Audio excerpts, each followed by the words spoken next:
He could have had any woman in the world. But this billionaire chose the one woman everyone else had already walked away from. An exhausted single mother, flat broke, raising 2 kids alone with a heart that had been broken so many times she'd stopped counting. What nobody saw coming? Those kids would end up teaching him what family really means. If you've ever believed that real love finds you exactly when you've stopped looking, stay with me. This story is for you. Hit that like button, drop your city in the comments so I can see how far this story travels. And let's go back to a rainy Thursday night in Philadelphia, where 2 broken lives collided in a hospital waiting room, and nothing was ever the same again. The night Damian Hayes first saw Claire Monroe, he almost didn't go inside. He sat in his black Escalade in the hospital parking lot for 4 full minutes, engine running, rain hammering the roof in heavy sheets, the yellow glow of the emergency entrance burning cold and pale through the windshield. He gripped the steering wheel with both hands like he needed something solid to hold on to. He hated hospitals, had hated them for 6 years, ever since the last time he'd walked out of one without the person he'd walked in with. But Sophie was in the back seat, 7 years old, her small right hand wrapped in a dish towel that had gone pink around the palm, trying very hard not to cry. That was the thing about Sophie. She never cried. Even at 5, when she'd finally understood in whatever way a 5-year-old understands that her mother wasn't coming home, she'd just pressed her lips together and gone very still.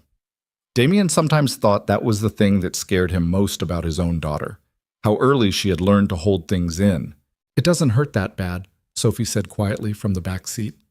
Damian looked at her in the rearview mirror. Her jaw was set. Her eyes were glassy but dry. "I know," he said.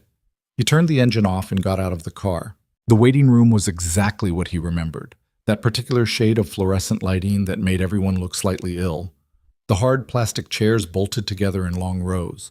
A television mounted high on the wall, cycling through a local news segment. Nobody was watching.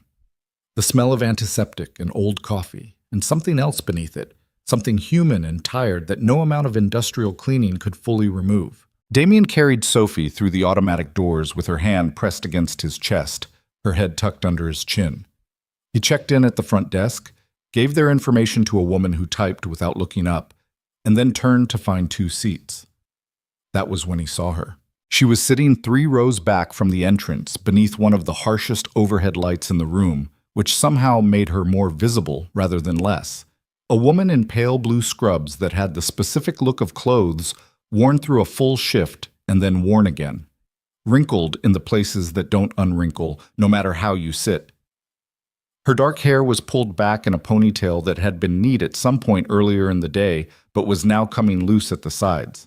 She had shadows under her eyes, the color of bruises. She was holding a little girl on her lap, maybe 4 or 5, half asleep, face pressed into her mother's shoulder, and beside her sat a boy of about 9, his left arm wrapped in an ace bandage, holding a paper cup of juice with his good hand. The boy was trying to read a magazine that was clearly meant for adults, flipping through it with the mechanical focus of a child pretending to be occupied. Damian found 2 seats near the wall and settled Sophie into one of them, sitting beside her, pulling out his phone more out of habit than purpose. He wasn't going to answer emails. He wasn't going to call anyone. He just needed something to look at that wasn't the room.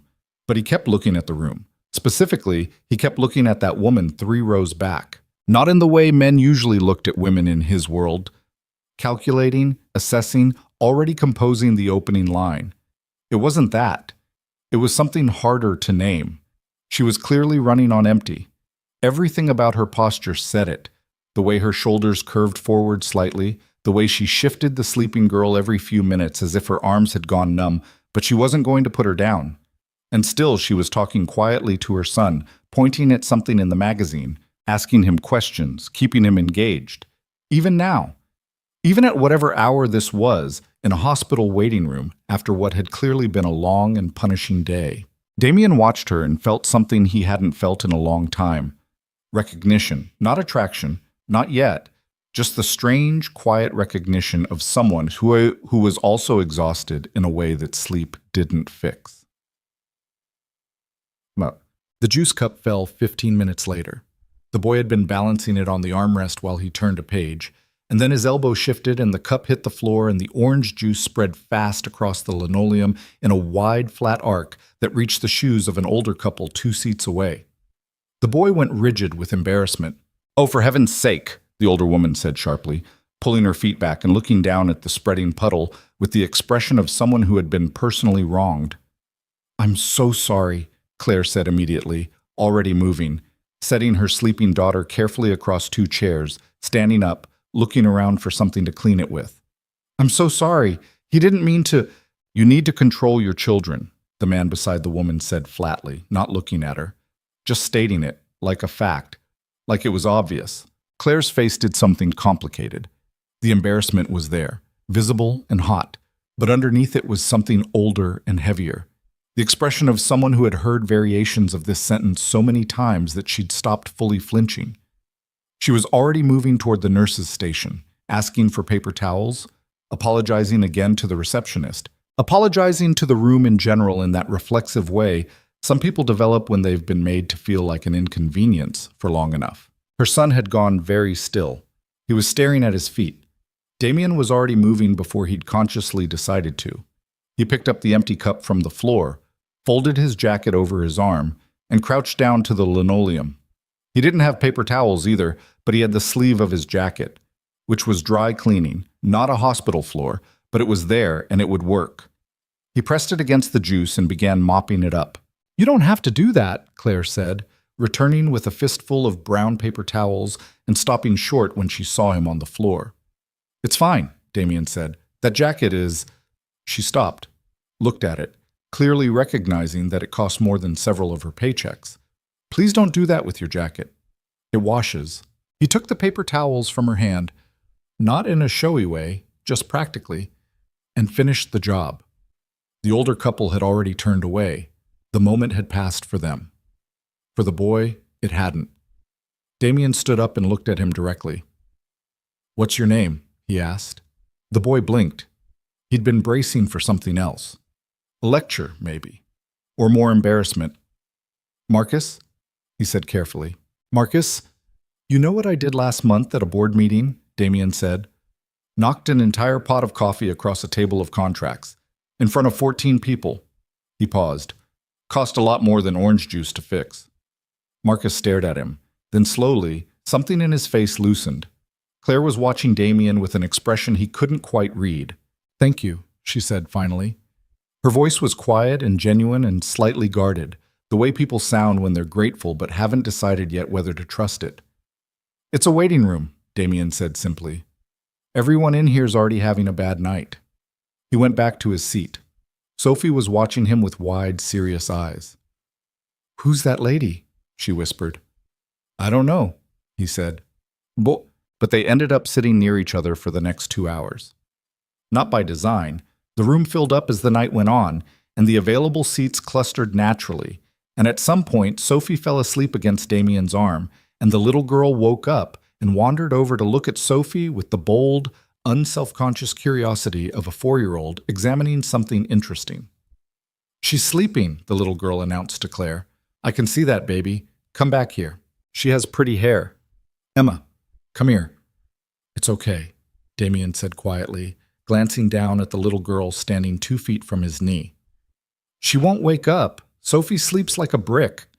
Claire pulled Emma back onto her lap anyway, but she didn't move away. They sat in silence for a while. Not uncomfortable silence. The particular silence of 2 people who are too tired for performance and have stopped trying. "How'd she hurt her hand?" Claire asked eventually, nodding toward Sophie. "Climbing a bookshelf," Damien said. "Trying to get a book down from the top shelf. I told her to ask me." He exhaled through his nose. She decided she didn't need to ask. Claire almost smiled. Marcus broke his wrist last year doing the same thing. Different shelf. Same logic. She glanced at her son, who had finally found a section of the magazine he seemed genuinely interested in. "How old?" 7. "Marcus is 9. Acts like 30. She paused. "Some days." Damien looked at his daughter's face, slack and peaceful in sleep. "Sophie acts like she's 45, he said. "Has since she was 4. Claire was quiet for a moment. Then, "Just you two?"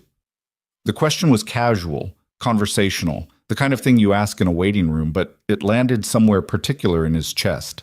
The way those questions always did. The ones that required a short answer that was also a long story. "Just us two," he said. "Yeah." She nodded, didn't push. He appreciated that more than she knew. "You?" he asked. She looked at Marcus, then at Emma, sleeping against her arm again. "Just the three of us," she said, and her voice was even, practiced even, but there was something in the set of her jaw that told him the evenness had been worked for. They called Sophie's name 20 minutes later. The cut was superficial, a clean slice from a shelf bracket that looked worse than it was, required 4 stitches and a bandage, and terrified Damien far more than it seemed to terrify Sophie, who held completely still during the sutures and told the nurse that she had a high pain threshold. The nurse looked at Damien. He shrugged. "She tells me this regularly." When they came back out to the waiting area to collect his jacket and Sophie's sweater, Claire was still there. Marcus had fallen asleep across 2 chairs, his magazine open on his chest. Emma was asleep again in her mother's lap. Claire was awake, staring at the news ticker running across the bottom of the television screen, her face blank in the way faces go blank when the mind has gone somewhere else entirely. She looked up when they came back. Her eyes went immediately to Sophie's bandaged hand. "She okay?" she asked. 4 stitches. "She's fine," Damien said. He picked up his jacket from the chair where he'd left it. "Your son, Marcus. His arm?" "Sprained, not broken, they think," she exhaled, waiting on the X-ray confirmation. "Good. Good that it's not broken." "Yeah." She nodded, looked back at the television. Damien stood there for a moment, Sophie's small, warm weight leaning against his side, and he felt the pull to just walk out. Back to the parking lot, back to the Escalade, back to the life that was structured and managed, and very good at keeping the world at a slight remove. Instead, he said, "Is there someone coming to help you get them home?" She looked at him. It was the first time he'd seen something fully unguarded in her face, just for a second. Surprise. And beneath the surprise, something rawer, the expression of a person who was so accustomed to managing everything alone that the question itself caught her off balance. "No," she said, "but I'm fine. I've got it." "I know you do," he said, and he meant it. Everything about her said she had it, had been having it, by herself for a long time. "I just meant, if you need a cab or something. I have a car." A small pause. "Thank you, though." He nodded, looked down at Sophie, made himself move toward the door. "Hey," Claire said. He turned. She was looking at him with that same guarded, genuine expression from earlier. "Thank you for what you did, with the juice, and—" She stopped. "You didn't have to do that."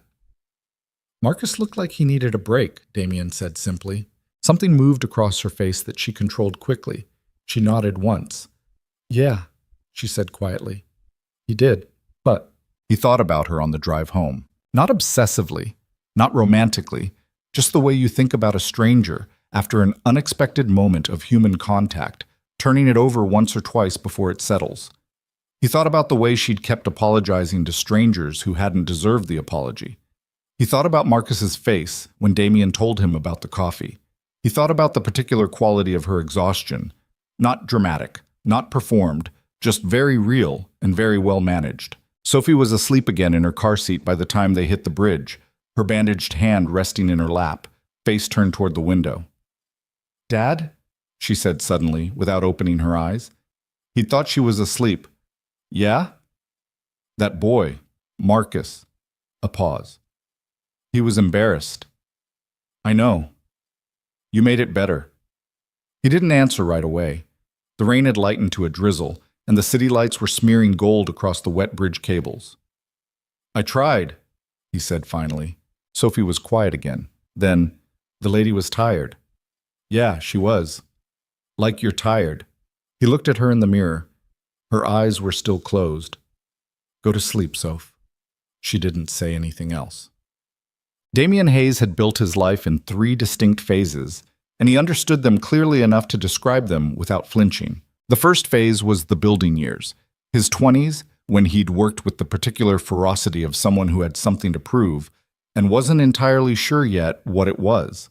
He'd started Hayes Development Group at 24 with $160,000 borrowed from two different people who'd told him it was a bad idea, and he'd turned it into something worth hundreds of millions by the time he was 29. That part of the story got told at business conferences sometimes. He always left out the years of 17-hour days, the lease agreement he'd nearly lost over a forged inspection report, the months when he wasn't sure he was going to be able to make payroll. The second phase was the marriage years. He'd met Rachel at 28 at one of those events where everyone is dressed well and talking about things that sound important, and almost none of it means anything. She was the only person in the room who seemed to find the whole spectacle slightly absurd.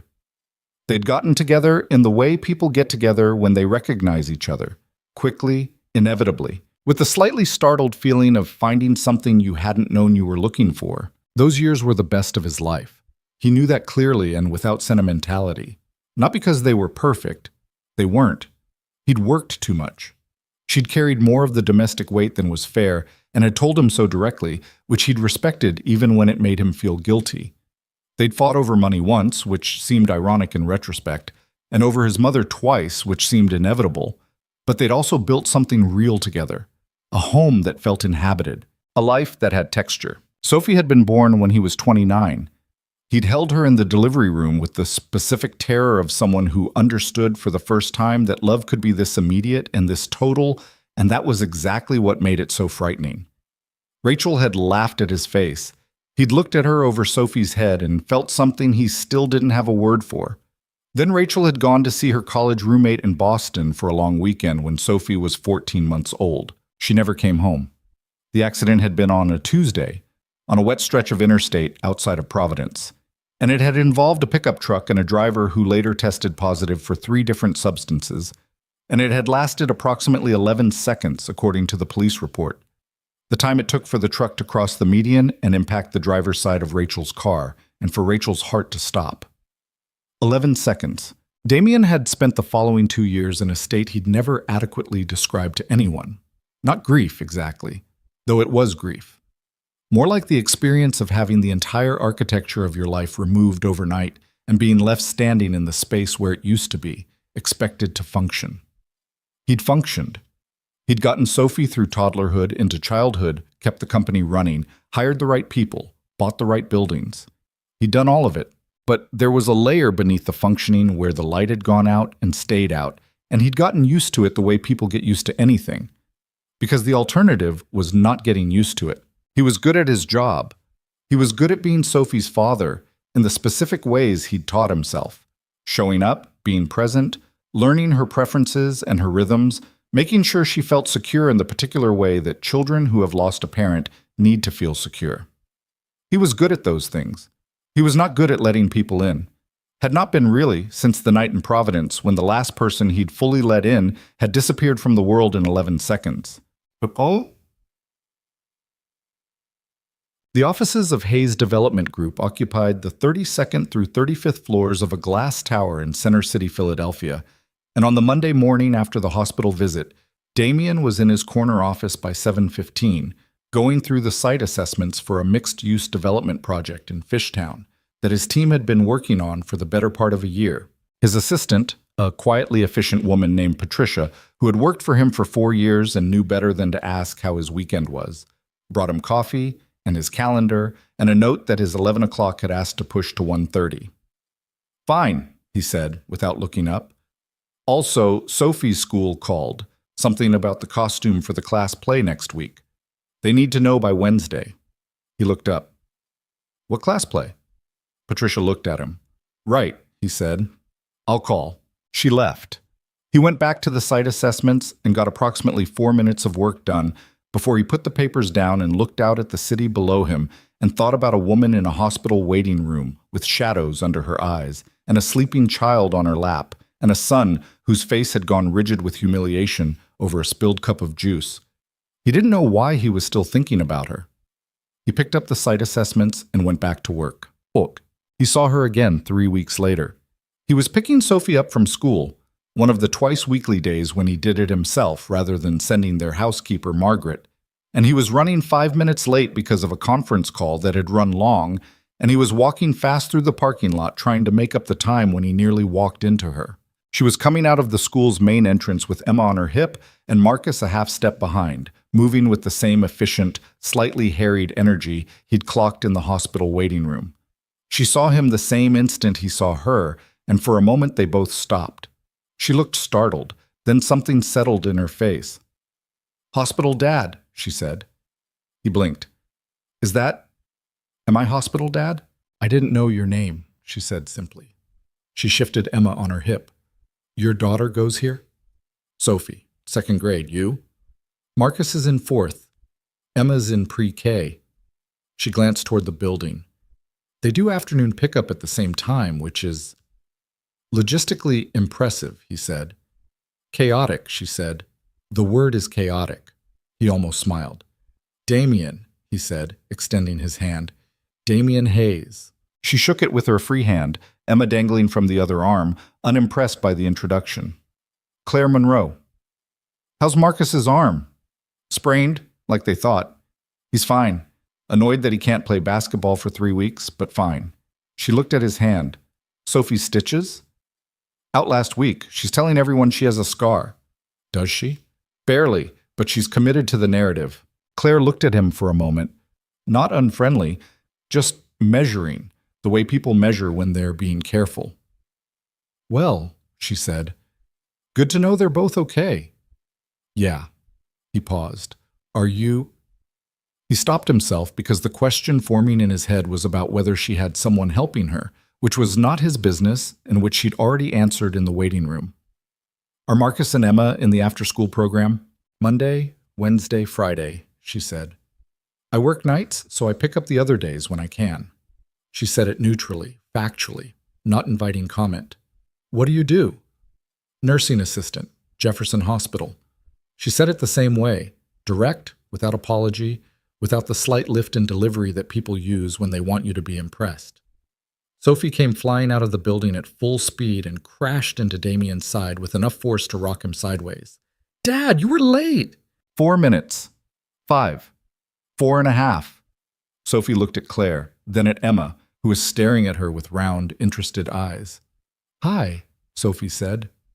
"Hi," Emma said solemnly. "I'm Sophie." "I'm Emma." "I like your backpack."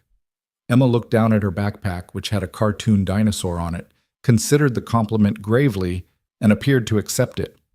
"Thank you," she said. Claire was watching this with an expression that wasn't quite a smile, but was close. "We should get going," she said. "Yeah," Damien said. She put Emma down and took her hand and started toward the parking lot. Marcus fell into step beside her, already talking about something, pulling a paper from his backpack. Sophie watched them go. "Who's that?" she asked. "Claire," he said. "We met at the hospital, remember? The boy who spilled the juice." Sophie thought about this. "And the tired lady," she said. "Yeah?" She watched Claire's retreating figure for another moment. "She still looks a little tired," she said. "Sophie, I'm just saying." He took her hand and steered her toward the car. He ran into Claire Monroe 4 more times over the following 6 weeks.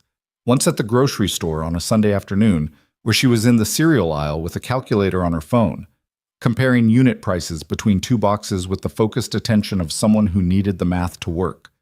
He'd almost said something, then hadn't, and then she'd looked up and seen him, and the moment for pretending not to notice had passed. Once at the school's fall fundraiser, where she was working one of the game booths because Marcus's class had been asked to provide parent volunteers, and there weren't enough parents, so Claire was covering 2 slots, running the ring toss for 4-year-olds with the steady, slightly mechanical cheer of someone who has been running ring toss for 4-year-olds for 90 consecutive minutes. Once outside the coffee shop on Walnut Street, where she was on her phone, her voice low and tight in the way voices get when someone is trying to have a difficult conversation in a public place without being overheard. He'd caught the tail end of something that sounded like a landlord, and something about the heat not working, and something about a lease clause. And then she'd seen him, and her expression had shut down, and she'd wrapped up the call with a decisiveness that was clearly about him being there more than about the call being done. And once, at the end of October, in the school pickup line at 3:15 on a Tuesday, standing 4 feet apart in a queue that wasn't moving because someone had double parked at the front of the line, and it had created a bottleneck that was now backing up the entire block. They'd stood next to each other for 11 minutes, while the situation resolved itself with agonizing slowness, and they'd talked, really talked, for the first time, without the hospital context or the 5-minute window of a parking lot. He'd learned that she'd grown up in Allentown, that she'd come to Philadelphia for a nursing program that she hadn't finished because Emma had arrived earlier than expected, and the logistics had become impossible, and she was working toward her RN certification in whatever hours she could find between night shifts and school pickup, and the specific grinding arithmetic of a single income stretched across 3 people. She'd learned that Hayes' development was his, that he'd started it from close to nothing, that he still walked every property he was considering purchasing rather than sending someone else because he trusted his own eyes more than most reports. He'd learned that her husband had left when Emma was 8 months old. She'd said it the way you say things you've said so many times they've lost some of their charge. Not without emotion, but with the practiced steadiness of someone who has told this particular story enough times to no longer be destroyed by the telling. He hadn't asked details. She hadn't offered them. But something about the way she said, he left. Not he left us, or the marriage ended, or we split up, just the clean, flat he left. Told him everything the details would have added. She had not asked about Rachel. He hadn't offered. But she'd noticed, he thought, the same way he'd noticed things about her. The slight calibration of a person who understood what it meant to be raising a child alone. By the time the pickup line started moving, Damien realized he'd been standing in it for 11 minutes and had not thought once about the Fishtown project or the quarterly reports or the call with his legal team that was at 4 o'clock. He thought about that on the drive home. He asked her to dinner in November, on a Wednesday, in the parking lot after school pickup. He'd been turning the idea over for about 2 weeks and had managed to talk himself in and out of it several times, which was not a thing that happened to him often.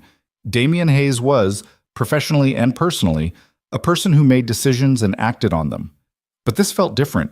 She felt different, and the difference made him careful in a way he hadn't been careful about anything that wasn't a business deal in a long time. He caught her at her car, a 10-year-old Civic with a cracked passenger mirror that had been reattached with what appeared to be electrical tape, while Marcus was loading Emma into her car seat. "Hey," he said, "can I ask you something?" She turned, read his expression, and he thought read it correctly, because something shifted in her face that wasn't quite alarm and wasn't quite anticipation, but was somewhere in between. "Okay," she said carefully. "I'd like to take you to dinner," he said. "Nothing with... I'm not trying to make it into something it isn't. I just think you're interesting, and I'd like to talk to you without a parking lot or a school pickup line." She looked at him for a long moment. "I'm a nursing assistant," she said. It wasn't self-deprecating, it was just information, delivered clearly, like she was reading from a fact sheet. "I work night shifts. I drive a car with electrical tape on the mirror. I have 2 children who would need to be accounted for before I could go anywhere for dinner." "I know," he said. "You know." "You just told me." She almost laughed. Almost. "Damien. Claire." She looked past him for a moment, at nothing in particular, and he could see her running some internal calculation. Then she looked back at him. "Why?" It was a plain question, genuine, not fishing for a compliment, actually asking. "I just told you," he said. "You're interesting. There are interesting people who don't come with my level of complicated." "I'm aware." She looked at him steadily. "I don't need anyone to feel sorry for me." "I don't," he said.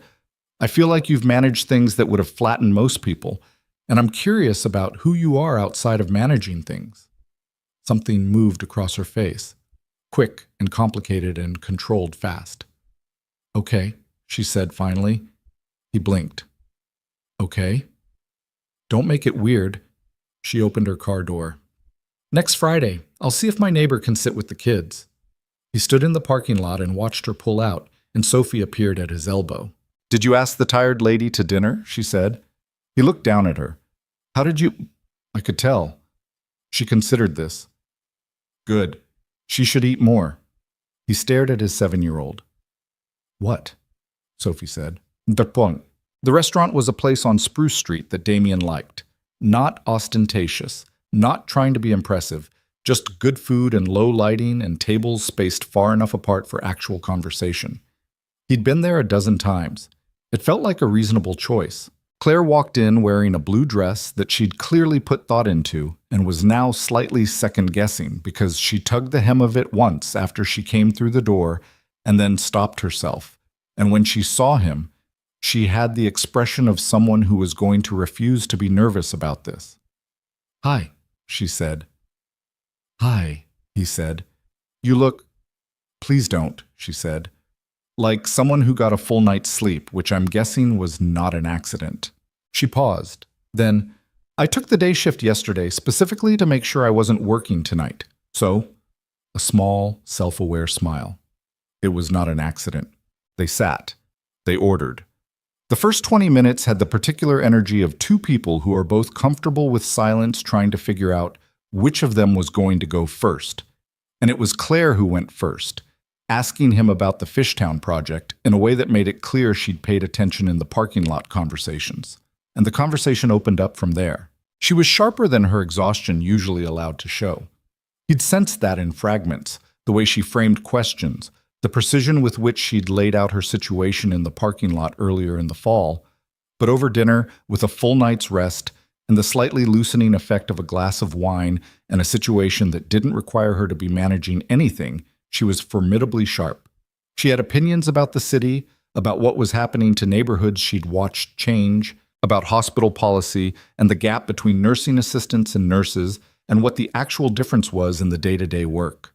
She was funny in a dry, observational way that required you to be paying attention to catch. He was paying attention.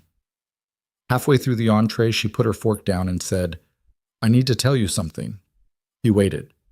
She looked at the table for a moment, then back at him. Her hands were flat on either side of her plate, which was a thing he'd noticed she did when she was bracing. "I have 2 kids, she said. "That's not— I know you know that, but I mean it as a real statement, not just information. They are my first priority and my last priority and everything in between. They're not a complication I work around. They're just—" She stopped. Started again. "What I'm saying is that if this is something where you see them as an obstacle, or something you tolerate to be around me, or something you eventually ask me to choose between, I can't do that. I won't." She paused. "So if that's what you're looking for, you should know that now and walk away, and it's fine, and I won't think less of you."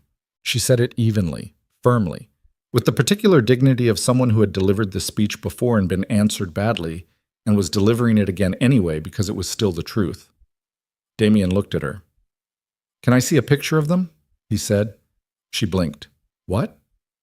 "A picture of Marcus and Emma." He held her gaze. "You just told me the most important thing about your life. I'd like to see them." For a moment, she just looked at him. Then, slowly, she picked up her phone. The photo she showed him was from Halloween, Marcus in a homemade astronaut costume that had clearly involved significant effort and a hot glue gun, Emma in a dinosaur suit that matched the backpack Sophie had complimented, both of them standing on a front step with their arms full of candy, Marcus grinning, Emma with her mouth already full. "That dinosaur thing," Damien said. "Is that a whole— She has a whole dinosaur theme?" "Since she was 2.5, Claire said. "Dinosaurs and only dinosaurs. We're in year 2. "Sophie went through a phase where she would only wear one specific pair of socks," he said. "For 4 months. We almost needed a therapist." Claire looked at the photo, then back at him. Something in her face had changed, had loosened a little. The brace had softened. "They're great," he said simply. "They're clearly yours." She looked at him for a moment. "They are," she said quietly. They stayed until the restaurant started stacking chairs around them. He drove her home because she'd taken a rideshare over and the night had gotten cold, and when he pulled up in front of her building, a 3-story walk-up in South Philly with a front stoop that had seen better days and a buzzer panel with half the labels missing, she undid her seatbelt and sat for a moment in the way people sit when they're not quite ready for something to end but are going to end it anyway because they're practical. "Thank you," she said. "This was—" She stopped. "Good. This was actually really good." "Yeah," he said. "It was." She looked at the building, then at him. "I don't know what this is," she said. "I want to be honest about that. I don't know what I'm doing." "Me neither," he said. She looked slightly surprised by that, like she'd expected him to have a clearer position. "Okay," she said. Well, she reached for the door handle. Good night, Damien. Good night, Claire. She got out, walked up the front steps, and he waited until she was inside before he pulled away. He drove home through the dark, quiet streets of South Philadelphia, past the lit windows and the corner bars and the row houses packed tight together with their whole lives visible in frames of yellow light.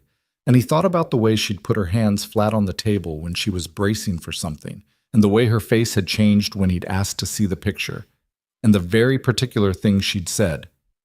They're not a complication I work around. He thought about Sophie asking him, from the back seat of a car, in the dark, "Are you going to be sad forever, Dad?" He'd said no, of course. He'd meant it when he said it. He'd just never had a clear answer to what came instead of sad forever. He drove home and went upstairs to check on Sophie, who was asleep in her room with one foot hanging off the bed and her arms thrown over her head in the boneless sprawl of a child who had been fully unconscious for hours. He stood in the doorway for a moment, watching the rise and fall of her breathing. He didn't know what he was doing either, but he drove home that night, and for the first time in a long time, he didn't mind not knowing. The second date happened because Sophie asked about Emma's dinosaur. It was a Saturday morning, 3 days after the dinner on Spruce Street, and Damien was making pancakes, the only thing he reliably cooked without incident, when Sophie appeared in the kitchen doorway in her pajamas, hair still flattened from sleep, and said, without preamble, "Did you see Claire again?" He flipped a pancake. "What?" "The lady from the hospital. Did you see her again?" "We had dinner," he said carefully. Sophie climbed onto a bar stool at the kitchen counter and propped her chin on her hands. "Does she have a dinosaur?" "Her daughter Emma has a dinosaur backpack and a dinosaur Halloween costume." "I want to meet Emma," Sophie said. "Sophie, I'm just saying. I know you're just saying." He slid a pancake onto a plate and set it in front of her. "It's not that simple." "Why not?" He looked at his 7-year-old, who was regarding him with the particular expression she used when she thought he was overcomplicating something obvious. He didn't have a good answer that a 7-year-old would accept, partly because the real answer was layered and personal, and partly because he wasn't entirely sure he understood it himself. "Syrup," he said, instead of answering. Sophie reached for the syrup bottle and let the subject drop, which he appreciated. She had the rare quality, even at 7, of knowing when to push and when to leave it. Rachel had been the same way. He'd always suspected Sophie had inherited it directly.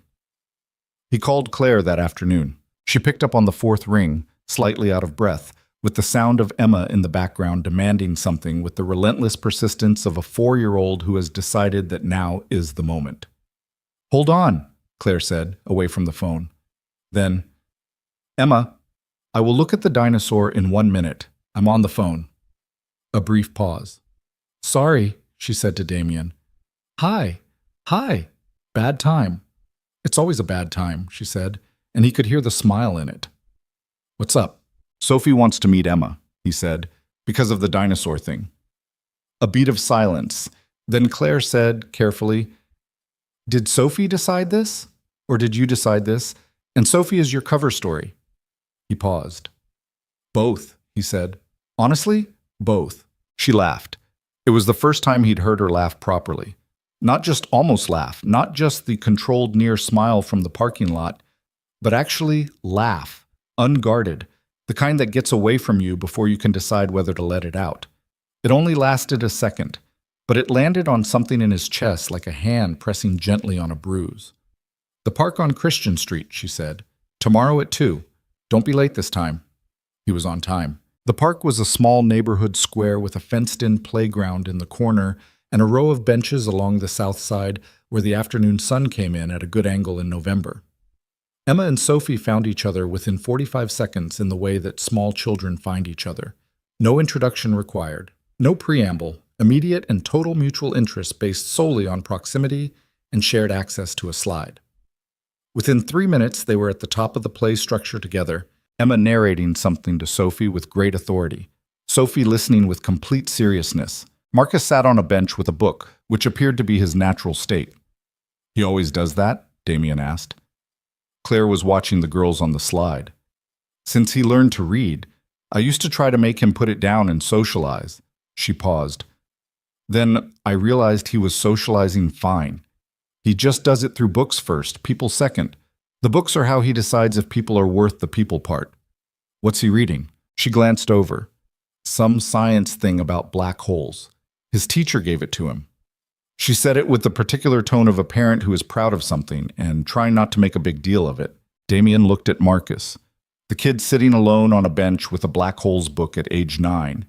He thought about his own childhood, the particular loneliness of being the kid who was more interested in floor plans and building structures than in whatever everyone else was interested in, the way he'd spent most of 5th grade drawing blueprints of imaginary buildings in the margins of his notebooks. He'd probably like the observation deck of the Kimmel Center, Damien said.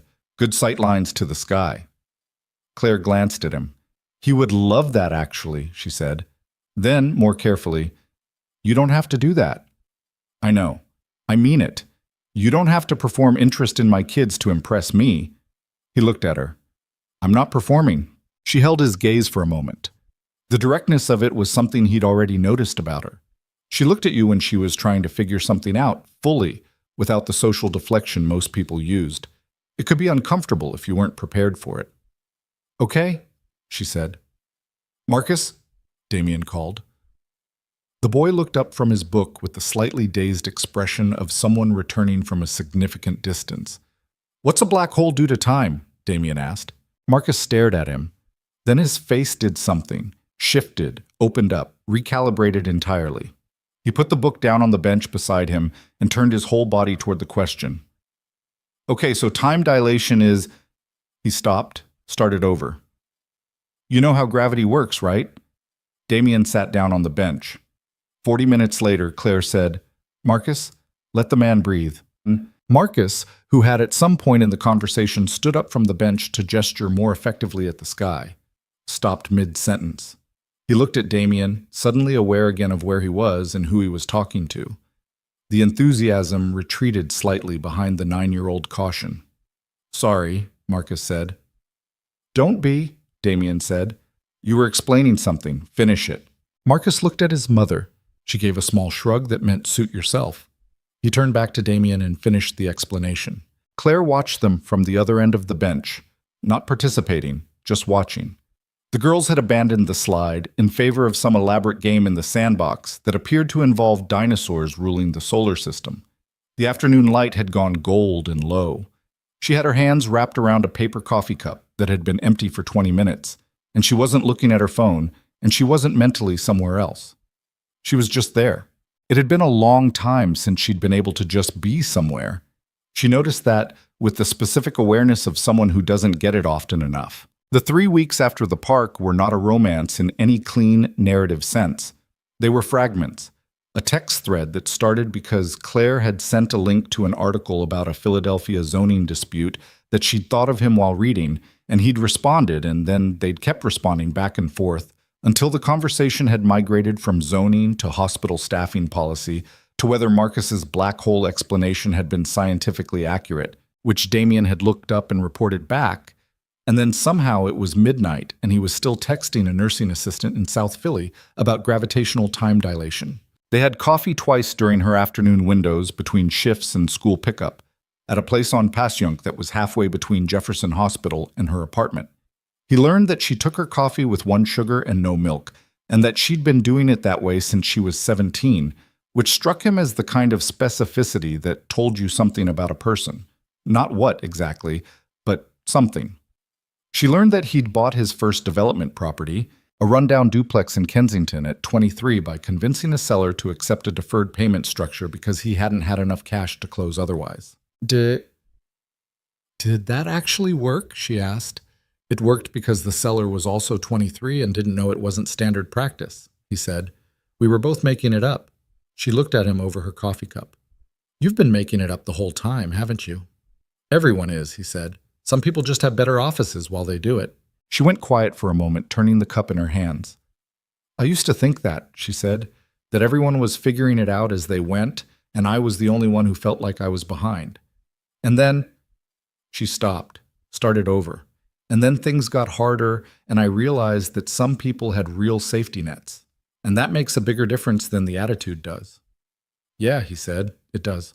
She looked up at him. He didn't add anything to it, didn't qualify it or redirect it or offer the kind of reframe that people offer when they want to make something feel better than it is. He just agreed with her, and the not qualifying it was somehow more respectful than anything else he could have said. She thought about that later when she was on the night bus back to her apartment after the second coffee, watching the city go dark outside the window with Emma asleep against her shoulder and Marcus reading beside her with a headlamp because the bus lighting wasn't good enough. He didn't try to fix things. That was what she kept coming back to. She'd been around enough men, her ex-husband included, who fixed things, who reframed things, who found the silver lining whether or not you'd ask them to find it. Damian Hayes, who had more actual capacity to fix things than anyone she'd ever met, mostly just listen. She didn't know what to do with that yet, but she kept not doing something about it, which was its own kind of answer. December arrived fast, the way December always did in Philadelphia. One morning, the trees still had their last leaves, and the next morning, everything was bare, and the city had put up its lights, and the temperature had dropped 15 degrees in 4 days, and everyone walked slightly hunched against the wind with their shoulders up around their ears. Claire was working 36 hours a week, picking up extra shifts where she could, because December meant higher utility bills, and the kids' school winter play required costume pieces she hadn't budgeted for, and Marcus needed new sneakers, again, because his feet were engaged in some kind of sustained growth campaign that she couldn't keep up with. She was tired in the bone-deep way she was always tired in December, the cumulative weight of a year that had asked more of her than she had. She'd told Damien about the heat in October, on the phone in front of the coffee shop, the landlord dispute, the clause in the lease about maintenance timelines, the apartment that had gone cold for 9 days before anyone fixed it. She hadn't meant for him to hear that. He had anyway. In the second week of December, he texted her. "Is the heat working?" She looked at the text for a moment. "Yes," she wrote back. "Why?" "Just checking." She stared at the screen. She thought about typing something else, about how she didn't need anyone checking on her heat, about how she had it handled, about the specific and well-worn discomfort of being someone that other people felt sorry for. She thought about the calculator at the grocery store and the electrical tape on the car mirror and all the small compromises she'd built into the architecture of her daily life that she'd long since stopped seeing as things that needed changing. She didn't type any of it. "Thank you," she wrote instead. He sent back a single thumbs up. She put her phone in her pocket and went back to work. The thing that kept happening, the thing that kept catching her off guard, was the consistency. Not grand gestures, not the helicopter ride to an island kind of effort that her ex-husband had deployed occasionally in the early years when he'd done something wrong and needed to reset the emotional ledger. Just consistent, quiet, ordinary presence. He texted when he said he would. He showed up to the 2 things they'd planned, both times early. When Marcus had mentioned in passing, during the park conversation, that his science project required poster board, and he couldn't find the right kind at the corner store. A package of assorted poster board appeared on Claire's doorstep 2 days later with a note that said Fishtown Hardware, Aisle 4. They have the good stuff and nothing else. She'd stood on her doorstep holding the package and felt, for a moment, the old instinct to be suspicious of it. The instinct that said nobody does things for free, that kindness had a return expectation built into it, that the cost came later. She'd learned that lesson so thoroughly that it had become automatic. A reflex planted so deep she sometimes couldn't tell the difference between intuition and scar tissue. She called her sister Diane in Allentown that night. "He sent Marcus poster board," she said. "That's a weird thing to send," Diane said. "He mentioned needing it in a conversation Damien wasn't even really part of. Damien just remembered and sent it." Diane was quiet for a moment. "Claire, I know. How long has this been going on? It's not... We've had dinner once, coffee twice. Claire, he sent your son poster board. I'm aware. That's not a we've had dinner once behavior." She pressed her back against the kitchen wall and looked at the ceiling. Emma's dinosaur drawings were taped up in a row above the refrigerator, 6 of them in various sizes. Marcus's science quiz from last month was on the fridge door with a 94 written in red at the top, which he'd been quietly devastated about because he'd wanted 100, which was a thing she'd chosen not to push on because the kid was 9 and a 94 was a 94. "I'm scared," Claire said. "I know," Diane said, "but you're always scared. For good reasons." "For reasons that made sense at the time," Diane said, which is not exactly the same thing. She went to bed that night and lay there for a while, listening to the building settle and Emma breathing through the wall and the distant sound of the city. And she thought about what Diane had said, and she thought about the poster board, and she thought about a man on the floor of a hospital waiting room mopping up orange juice with the sleeve of a very expensive jacket, like it was the most natural thing in the world. She fell asleep before she'd figured out what to do with any of it, which was, she supposed, its own kind of forward motion. The week before Christmas, Marcus's science project was due. He'd been working on it for 3 weeks. A model of the solar system with handwritten labels and a separate display board explaining the physics of planetary orbit, which he'd expanded to include a section on black holes because, he said, it was related and his teacher had approved the addition. Claire had helped where she could, which meant mostly providing tape and staying out of the way, because Marcus had strong opinions about the project and her involvement in it, and she'd learned years ago that some things were best handled by being available rather than involved. The night before it was due, at 9:30 p.m., she was washing dishes when Marcus appeared in the kitchen doorway. His face had the particular look it got when something was wrong that he was trying to decide whether to tell her. "What?" she said. "I broke the Saturn ring," he said. She turned around. He was holding the model, a styrofoam ball on a wooden dowel with rings made from a wire frame and acetate paper, and one side of the ring was cracked clean off, hanging loose. She looked at it. She looked at the clock on the microwave, 9:34 p.m., project due at 8 a.m. "Okay," she said. "Where's the glue?" "I already tried glue. The acetate doesn't stick." She took the model from him and examined the break. He was right. Regular craft glue wasn't going to hold the acetate to the wire frame. She needed something stronger. She went through the kitchen drawer, the junk drawer in the hallway, the small toolbox in the closet. She had wood glue and regular super glue, and neither was right. "Mom, I'm thinking," she said. Her phone buzzed on the counter. A text from Damien. "Sophie wants to know if Emma liked the dinosaur stickers we sent. She's been waiting for a verdict." She looked at the text. She looked at the broken Saturn ring in her hand. She looked at the clock. She hesitated for only a second. "Are you awake?" she typed. "Yes." "What's wrong?" She almost wrote nothing.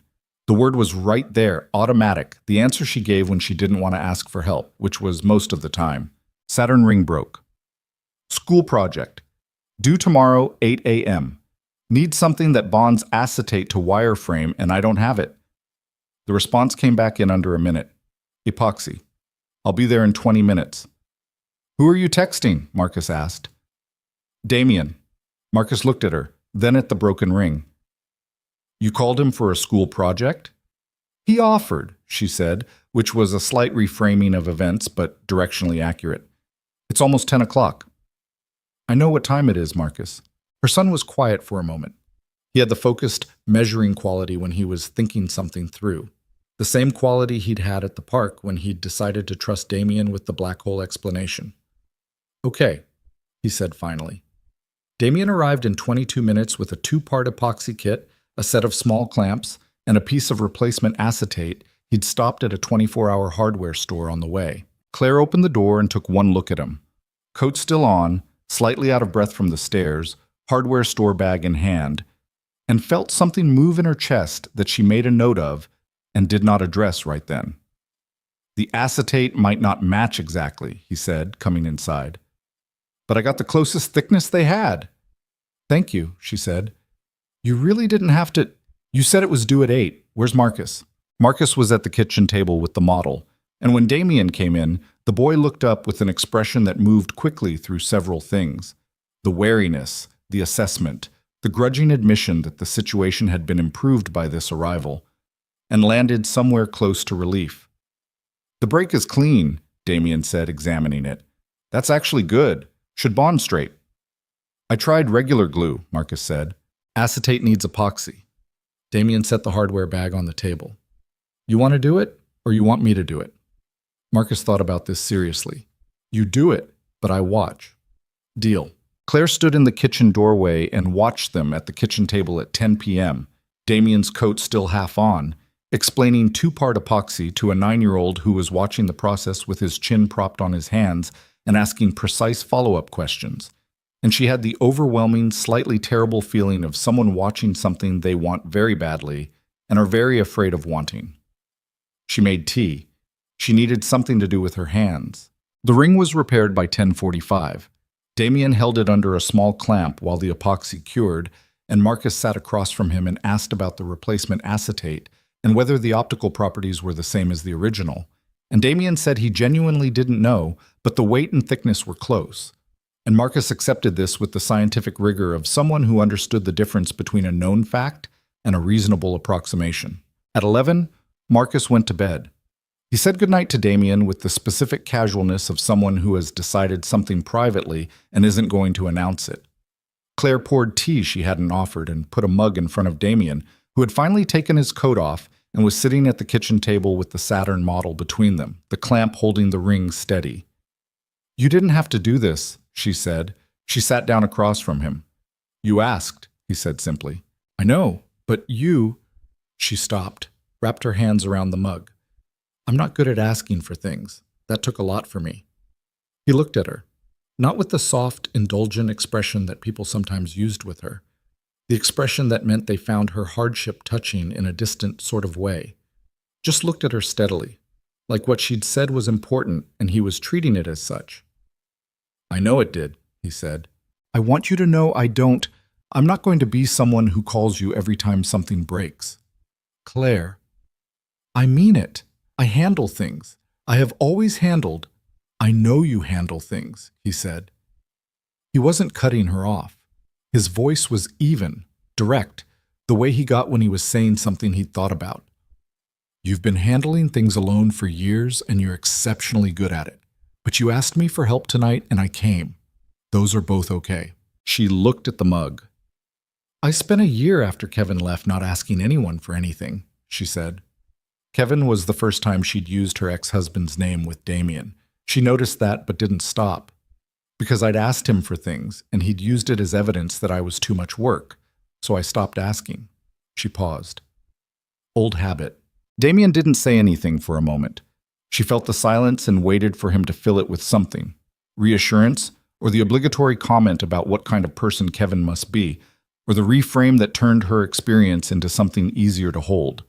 He didn't do any of those things. "That makes sense," he said. "The habit. I know it doesn't serve me." "I didn't say it didn't serve you," he said. "It probably kept you going for a long time." She looked up at him. "I just mean—" He turned the mug slightly on the table. "Habits that kept you functional during something hard don't automatically become useless after. You figure out over time which ones still apply." A pause. "I had some of those too. After Rachel." It was the most he'd said about Rachel since the parking lot in the fall when she'd understood, without being told, that there was a Rachel-shaped silence in his life. She didn't push, but she filed it. "What was hers?" she asked quietly. "Habit that kept you going." He thought about it. "Working," he said. "I was already a person who worked too much, and after she died, I just went further in that direction, poured everything into the company, told myself I was building something for Sophie." A pause. "Mostly I was just making sure I was too busy to sit in a quiet room. And now? I sit in more quiet rooms," he said.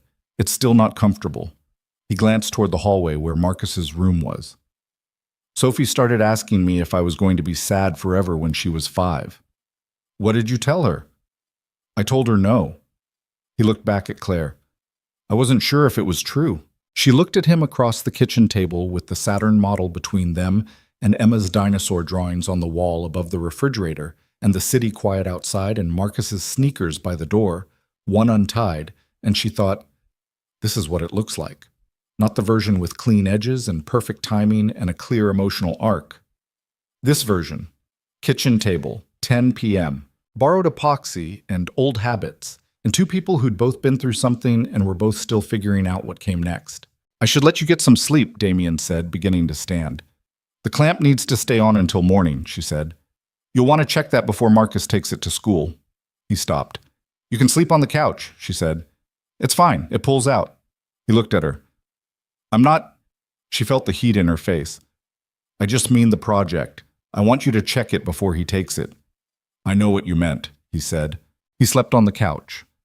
She brought him a blanket and a pillow and felt profoundly awkward about it, in a way that she recognized as the specific awkwardness of someone who had been alone for long enough that having another adult in the apartment felt foreign. In the morning, Marcus found Damien awake before anyone else, checking the epoxy bond on the Saturn ring with the careful attention of someone who takes small things seriously.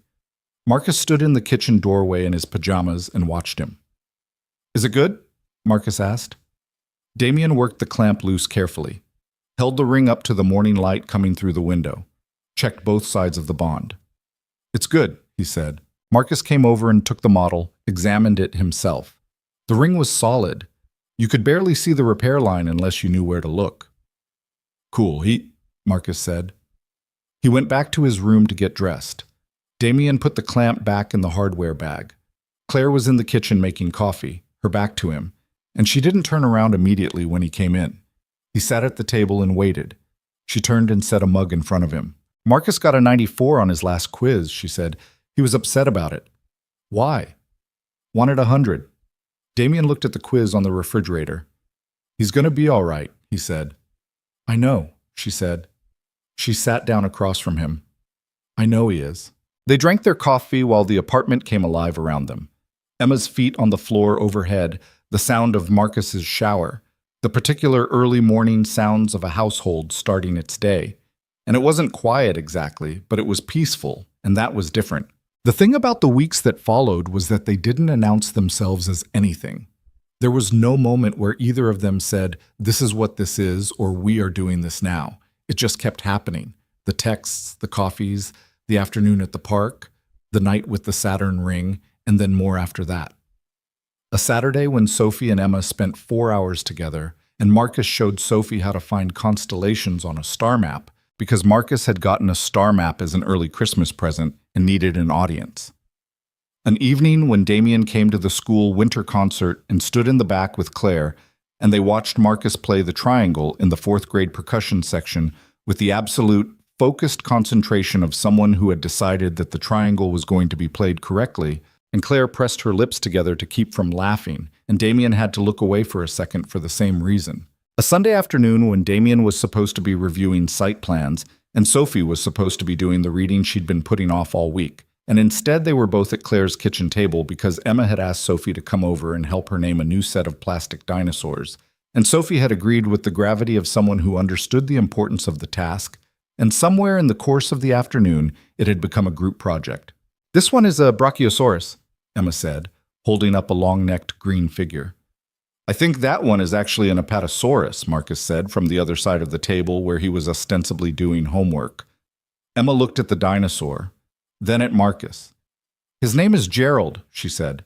"The scientific classification—" "Gerald," Emma said firmly.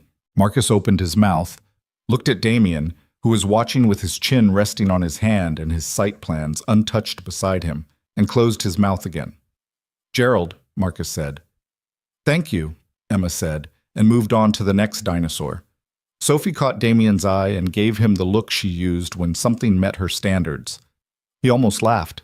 Claire came in from the kitchen with a plate of crackers and cheese, the kind of thing you put together when someone is at your house and you want to feed them without making it into a thing, and stopped in the doorway for a moment.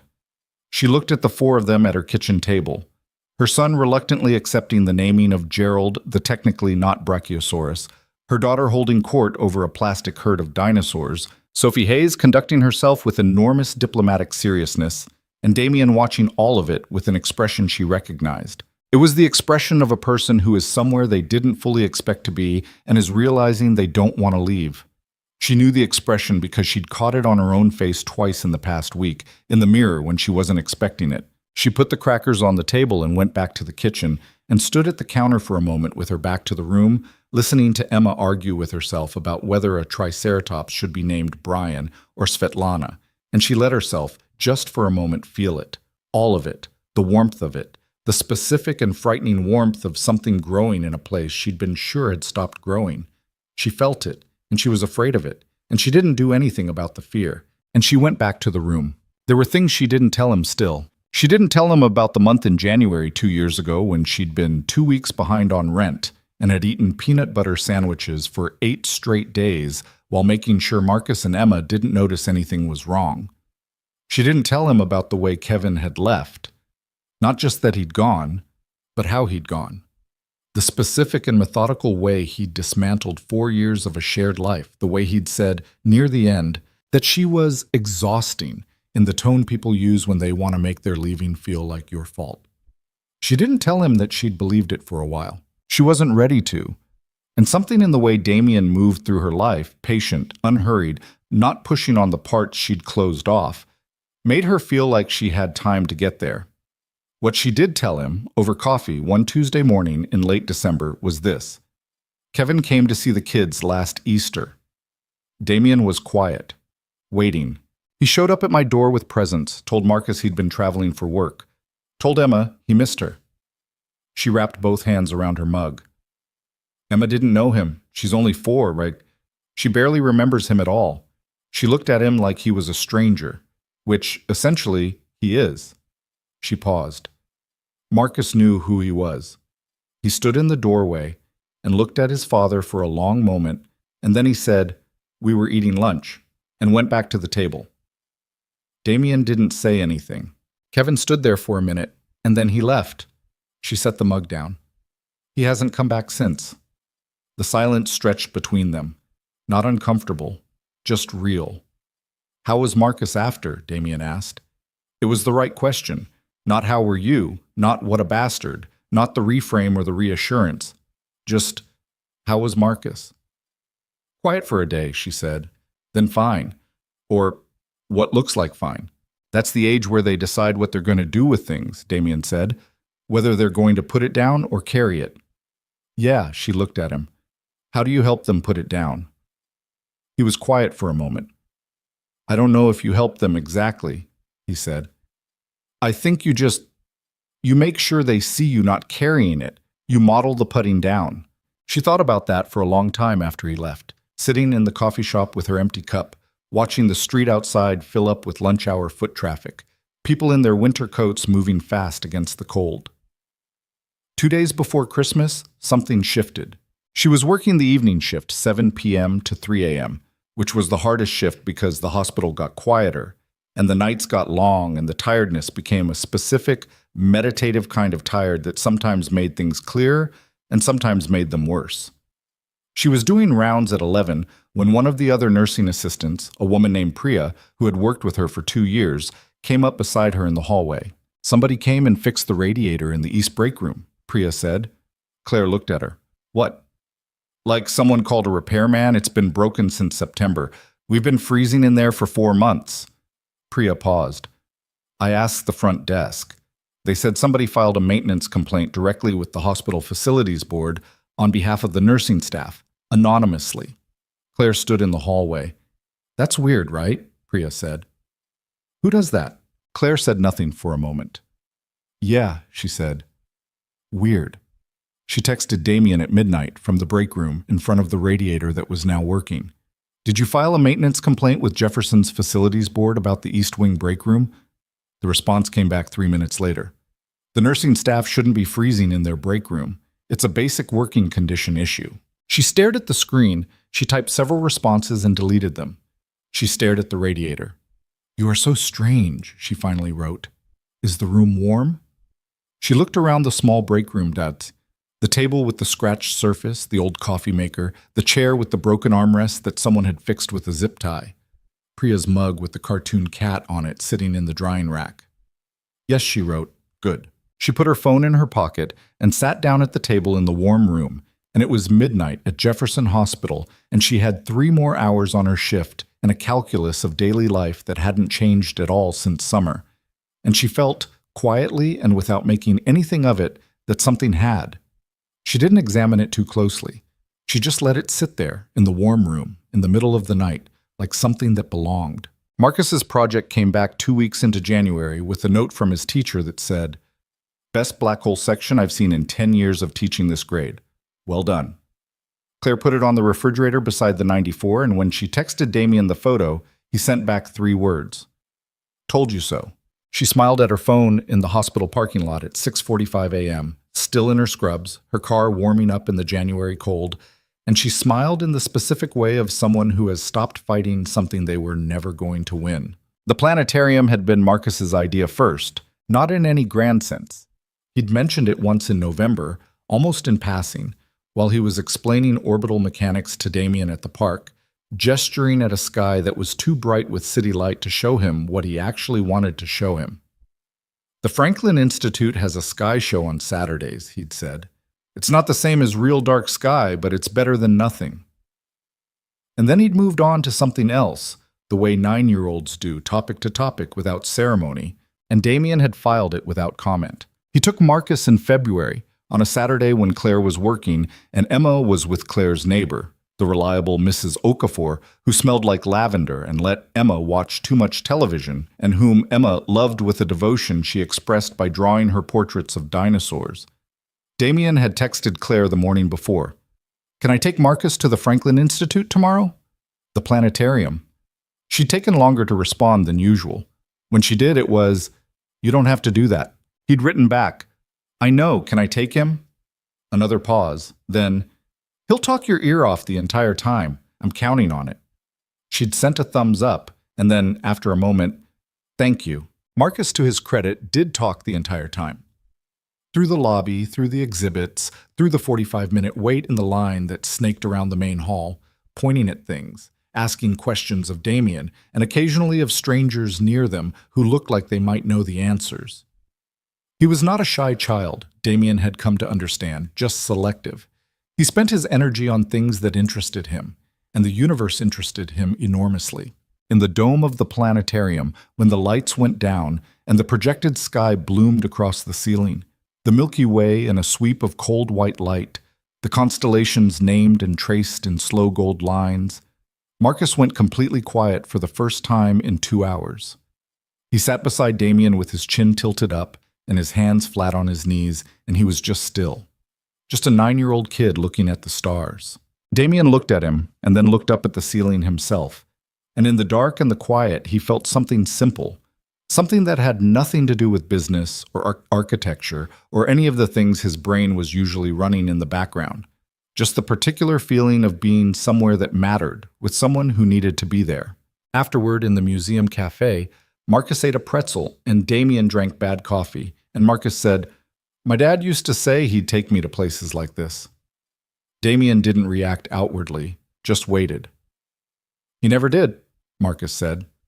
He said it the way he said most things, factually, without drama, but with the flatness of something that had been processed and reprocessed until the processing had become its own kind of weight.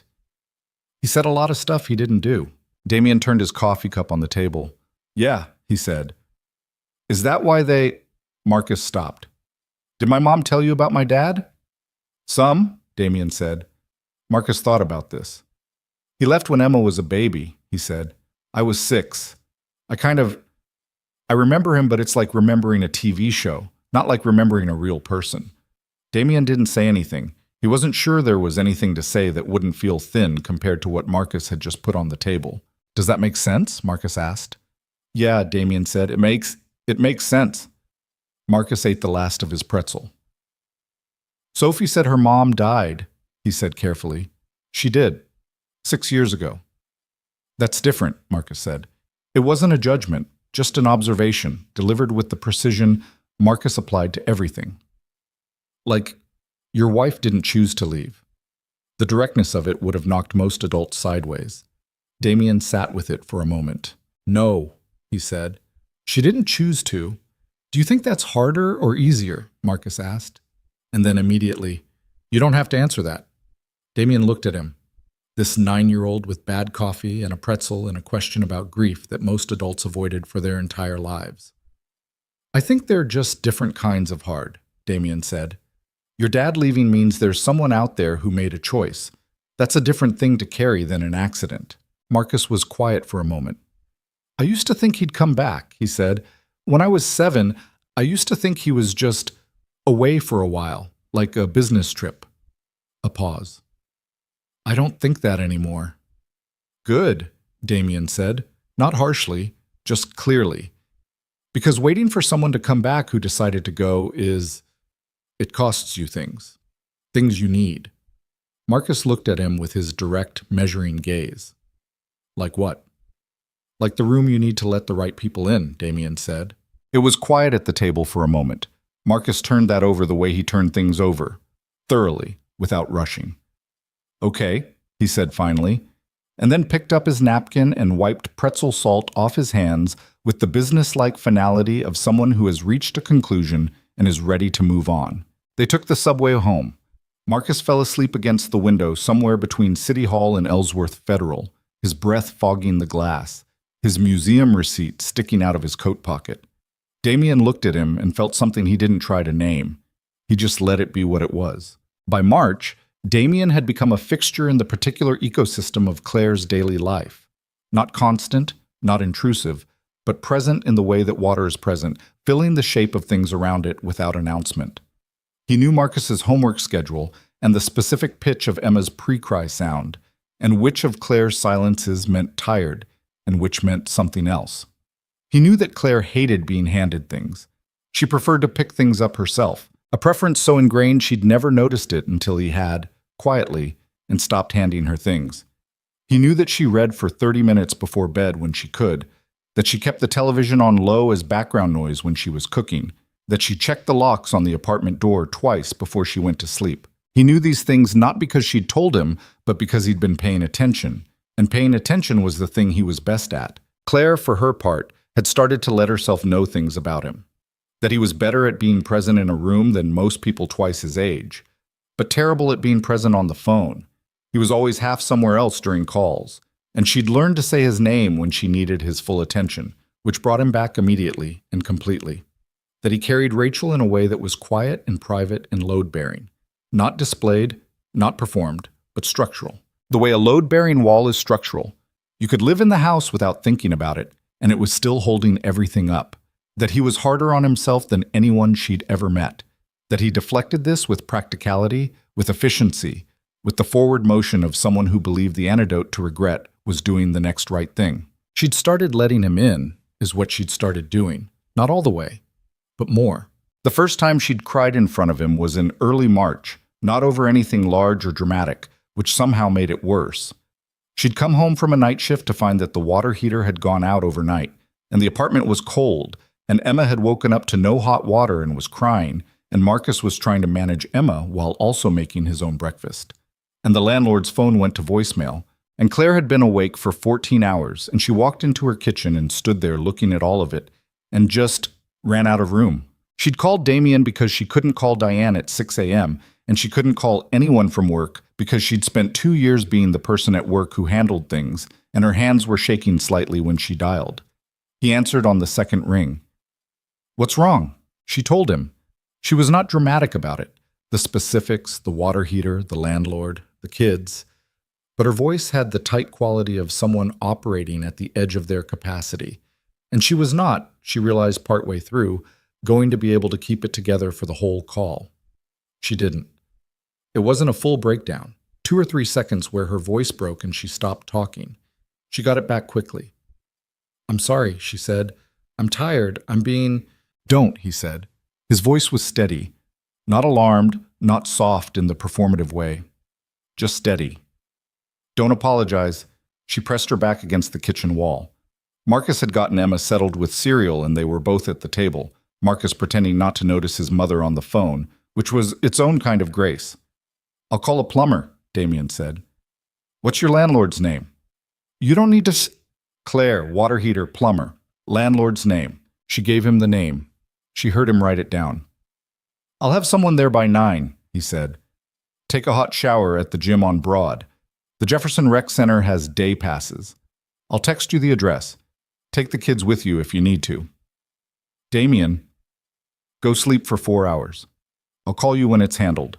She stood in the kitchen for a moment, phone against her ear, looking at her 2 kids eating cereal at the kitchen table, Emma with a stegosaurus in her non-spoon hand because Emma could not eat without a dinosaur nearby, Marcus reading the back of the cereal box with the focused attention he applied to any available text. Okay, she said quietly. The plumber was there at 8:45. The landlord received a phone call from Hayes Development Group's legal department, which Damien had not mentioned, but which became apparent when the landlord called Claire at noon to apologize personally and confirm that the repair costs were being absorbed by the building management, as per the lease clause that the legal team had apparently been kind enough to reference. The water heater was fixed and running by 2 p.m. She called Damien when she woke up. "The landlord called me," she said. "I heard. Your legal department called him." Patricia may have mentioned there was a maintenance issue at a residential property with known lease clause violations. "Damien, the clause was right there in your lease. He was already in violation."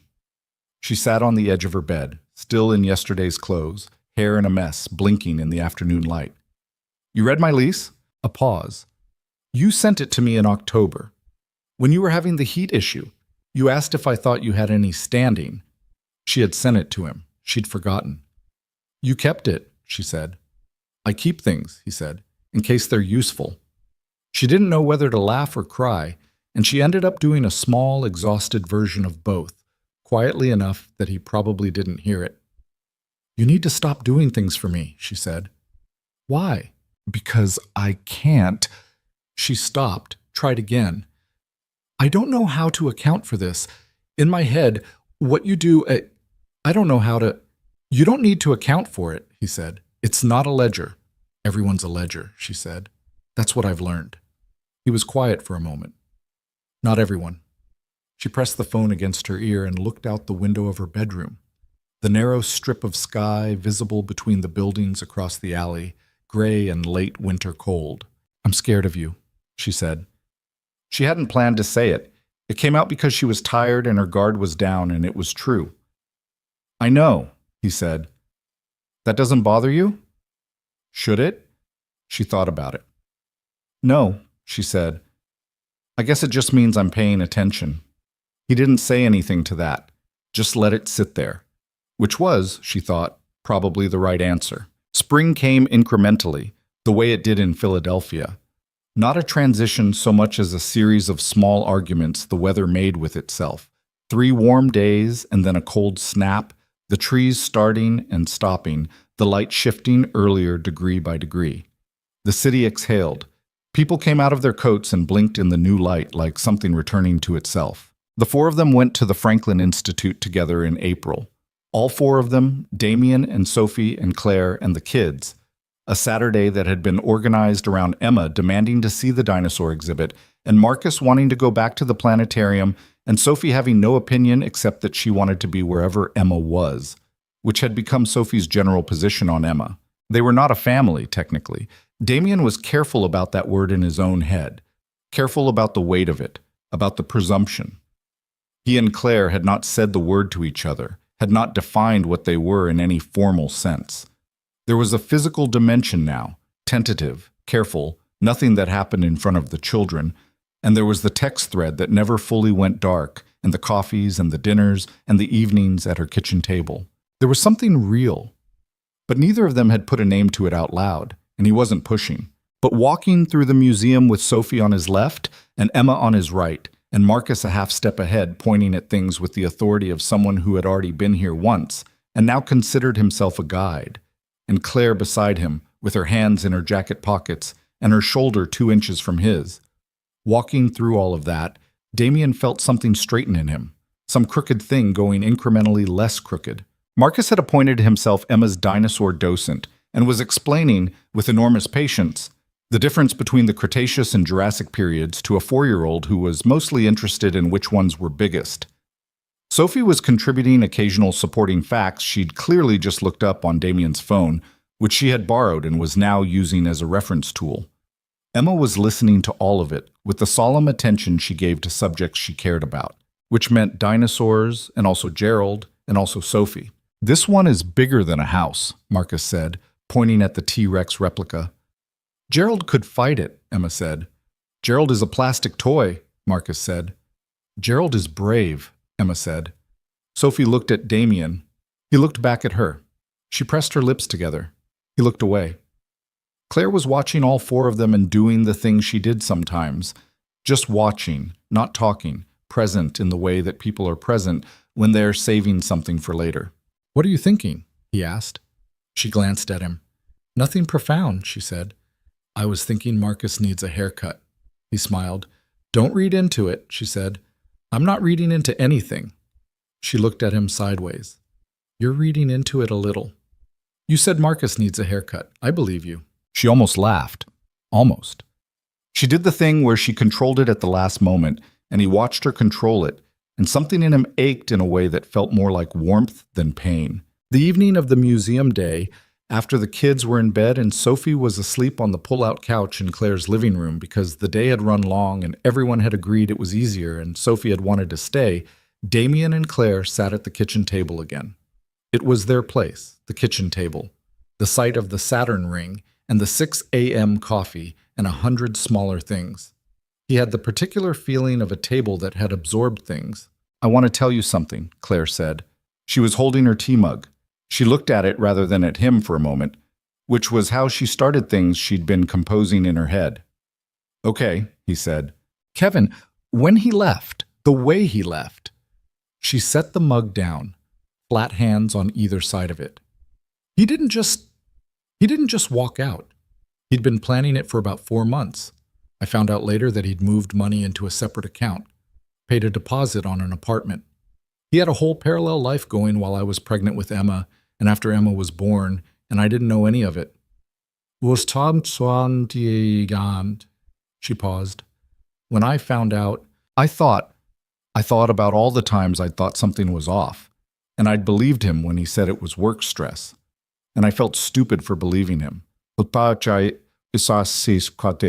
Damien said nothing. And then I spent a long time after that.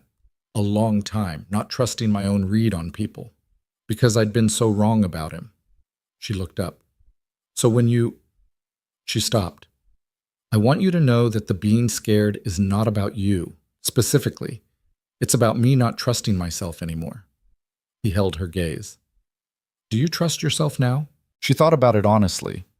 More than I did, she said. I trust my read on you, which is... A pause. Which is actually terrifying because trusting it means I have something to lose. He reached across the table and put his hand over hers. Not dramatic, just placed it there on top of her flat hands, which immediately turned over and held on. I'm not planning anything I'm not telling you, he said. I've never been good at lying, and I'm worse at it now than I used to be. A pause. Sophie would tell on me anyway. She did laugh this time, fully for a second before she caught it. Sophie would absolutely tell on you. She told me last week that I look happier, he said. She said it like she was filing a report. Claire's expression softened. She's remarkable, Damien. She's Rachel's, he said. The best parts of her. Claire looked at him. What was Rachel like? He hadn't talked about Rachel, not really. Not in the full sentence, past tense, here is who she was way. He'd circled around her. She'd let him. But it was almost midnight in the kitchen, and the kids were asleep, and something had opened up. She was impatient, he said. Like genuinely impatient. She hated waiting for anything. Lines, traffic, people who talked around the point instead of getting to it. He paused. She made me faster at everything. I was always a deliberate person, and she pushed me to move quicker, decide faster. It was good for me. He turned his coffee cup. She was kind in a way that wasn't soft. She could tell you a hard truth and you'd walk away grateful for it. Sophie got that. You talk about her like she was a whole person, Claire said. He looked up. What? A lot of people, when they talk about someone they've lost, they flatten them, make them perfect, make them a symbol. She shook her head. You said she was impatient. You said she pushed you. It's like she's still... She paused. You kept her real. Something moved through him, quiet and significant. I've worked at that, he said. Sophie needs to know who her mother actually was. Not a saint. A person. Claire looked at him for a moment. Then she said, Marcus and Emma need to know that their father is just a person who failed them. Not a monster. Not an absence that defines them. Just a person who made bad choices. She paused. I'm still working at that. It's harder, he said. He's still alive. Still out there making choices. Yeah, she said. They sat with that for a while. Then Claire said, I should go to bed. Yeah, he said. Neither of them moved for another 10 minutes. July was the month things broke open. Not in a dramatic single moment way, more like the way a riverbank gives way after a long rain, incrementally and then all at once. The relationship had a name by then, technically, in the sense that they'd said us to other people and we without self-consciousness. And the children had absorbed this information with varying degrees of expressed interest. Sophie had said, when Damien told her, finally, in a tone that suggested she'd been waiting for the official announcement for some time. Marcus had nodded with the gravity of someone ratifying a treaty. Emma had asked if it meant Sophie could come over more. And when Damien said yes, she had returned to Gerald. What happened in July started with Claire's car. The electrical tape had been losing the fight with the cracked mirror for months, and in mid-July the mirror finally gave up entirely, and the driver's side power window stopped working, and a noise started in the engine that the mechanic described with the particular expression mechanics use when they're deciding how to tell you the number. She called Damien at 8 p.m. from the mechanic's parking lot. The mechanic says it's the timing chain, she said, and the mirror and the window. The number is... She stopped, said the number. He was quiet for a second. I can't pay that right now, she said. It came out flat and clear, no apology in it. She'd gotten better at that. I don't have it. Okay, he said. I have two options. I take the bus for the next 3 weeks while I save up, or I put it on the credit card and manage the payment. A pause. I'm not asking you to... I know you're not, he said, but I'm going to offer anyway, and you can tell me no. She was quiet. Let me cover the repair, he said. Not as a thing you owe me, not as a ledger, just as something I can do that makes your life easier and that I want to do. Damien, you've let me fix things before, he said. The water heater, the Saturn ring. Those were different. Were they? She sat in the mechanic's parking lot in the July heat and looked at the car through the shop window, the hood up, the mechanic's legs sticking out from underneath it. She thought about the bus schedule and the school run and the hospital shifts and all the arithmetic she did so automatically she no longer experienced it as math. It's too much, she said. It's not, he said. It feels like too much. I know it does, he said. That's not the same as it being too much. She pressed her palm against the warm roof of the car. I don't want to be someone you take care of, she said. I've been very careful not to be that person. You're not, he said. You're someone I love who needs her car fixed. The mechanic's parking lot was very quiet for a moment. They hadn't said that word. Not like that. Not directly. Without softening. Without the specific uncertainty that had surrounded every conversation that touched it. What did you just say? She said. He said it again, clearly and without drama. You're someone I love who needs her car fixed. She stood in the parking lot and felt the word settle through her. Not the word itself, but the delivery of it, the plainness of it, the way it didn't ask anything of her, didn't come attached to a requirement or a trade. Just information, just true. Okay, she said. Her voice was steady, but only technically. Okay. Is that? Yes, she said. That's... Yes. She heard him exhale. Good, he said. Tell the mechanic I'll call with a card. She almost laughed. You are so strange. I love you, he said again. And your car needs a timing chain. She put her hand over her mouth for a second. In the parking lot. In July. In the heat. I love you too, she said. You impossible person. The timing chain was fixed by Tuesday. The next shift, though, happened in the way Damien hadn't anticipated. At 10:37 p.m. on a Saturday in September, in Claire's apartment, during the first overnight he'd spent there while Claire was working. It was not the first time he'd been with the kids while she worked. That had happened twice before, in carefully staged increments, tested first with 2 hours, then 4, building toward the longer stretch. This was the first full overnight. Claire had a double shift, 7 p.m. to 7 a.m., and Margaret, Damien's housekeeper who had known Sophie since she was a baby and was one of the few people Damien trusted entirely, was with Sophie at his place across the city. He'd put Emma to bed at 8:30 after 2 dinosaur stories and the specific negotiation over which stuffed animals were permitted in the bed, which was a negotiation Emma conducted with the patience and strategic patience of a 4-year-old who had done this before and knew that the end result was always more animals than the initial offer. She'd fallen asleep with Gerald on her pillow and a brachiosaurus, Not Gerald, a different one, whose name was Linda, tucked under her arm. Marcus had stayed up until 9:30, ostensibly finishing homework, actually spending 20 minutes of it asking Damien questions about Hayes Development's project process, which Damien had answered in full because Marcus asked good questions and deserved full answers. At 9:30, Marcus had closed his notebook and said he was going to bed, and had paused in the doorway of the living room. "Damien," he'd said. "Yeah. Is my mom—" He'd stopped, started differently. "Is she okay? Is she happy?"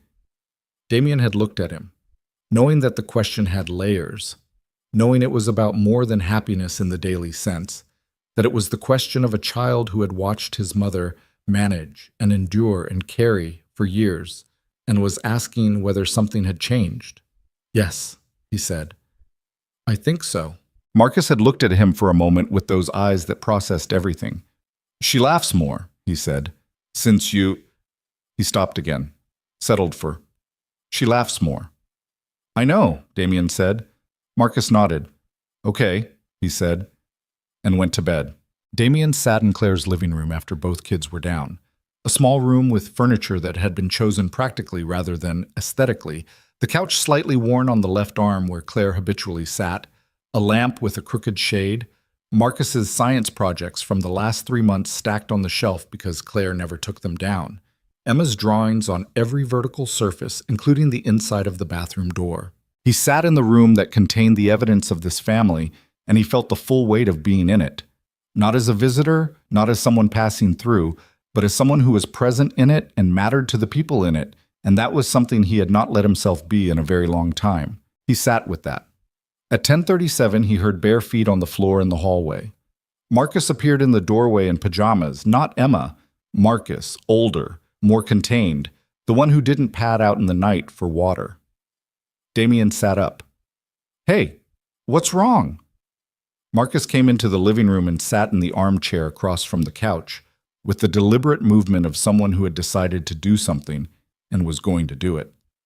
He didn't look sleepy. He'd clearly been lying awake. "I have a question," Marcus said. "Okay." Marcus looked at him, straight, clear, the way he looked at things he was trying to understand fully.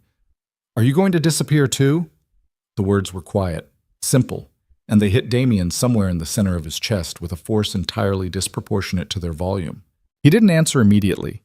He held the question, the whole weight of it, everything behind it.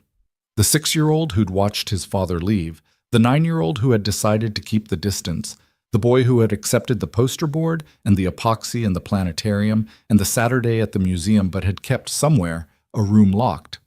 "No," Damien said. Marcus looked at him. "I'm not going to disappear," Damien said. "I know that's what he did. I know you've been watching for it." Marcus's jaw tightened slightly. "I wasn't—" "You were," Damien said gently. "You should have been. It was smart." The boy went still. "I can't tell you every detail of the future," Damien said. "I've lived long enough to know that doesn't work. But I can tell you what I intend. And what I intend is to be here." He paused. "Not because your mom needs someone. Because I want to be. Because you're—" He stopped, found the true thing, and said it. "Because you and Emma are already part of how I think about my life. That happened. I'm not going to walk away from that." Marcus looked at him for a long moment. His face was doing several things at once. The careful assessment, the old protection, and underneath it, something cracking. "Emma asks about you when you're not here," he said. He said it like it was a fact he was reporting, not an appeal. "She says, 'Where's Damien?' when you don't come over." "I know," Damien said. "Sophie does the same thing about Emma." Marcus was quiet. He looked at his hands, then back up. "My dad used to tuck me in," Marcus said, "before he left. And then one day he just didn't. And I kept waiting for him to come back in and do it, and he didn't. And then after a while I stopped waiting." A pause. "I don't want Emma to stop waiting for something that's actually there." Damien looked at this 9-year-old, this boy who had been managing his expectations and protecting his sisters for 2 years, and who had come out in the dark tonight to ask the question because someone had to ask it. "Marcus," he said, "I hear you." Marcus looked up. "She doesn't have to stop waiting," Damien said. "Neither do you." It was very quiet in the apartment. The city was doing its usual low nighttime noise, a car somewhere, the distant rhythm of something, the building settling. Marcus stood up after a while. He went back to the doorway. Then he stopped and turned around.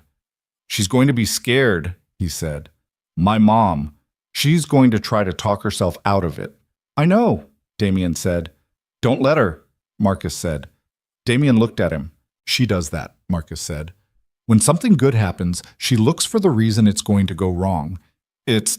She's been doing it for a long time." He paused. "Someone should tell her it's okay to stop." Then he went back to bed.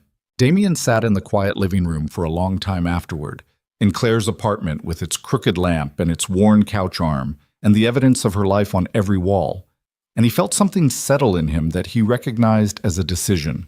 Not the kind that gets made in board meetings, not the practical, strategic decisions that his career was built on. The other kind. The kind that happens when something already true finally becomes loud enough to acknowledge. He loved this woman. He loved her children. He had no idea how to do what came next with any kind of elegance, and he was not going to pretend otherwise. But he was going to do it. Claire came home at 7:15 a.m., let herself in quietly, and found Damien asleep on the couch with Gerald the dinosaur, which Emma had apparently given him at some point in the night, sitting on the armrest beside him.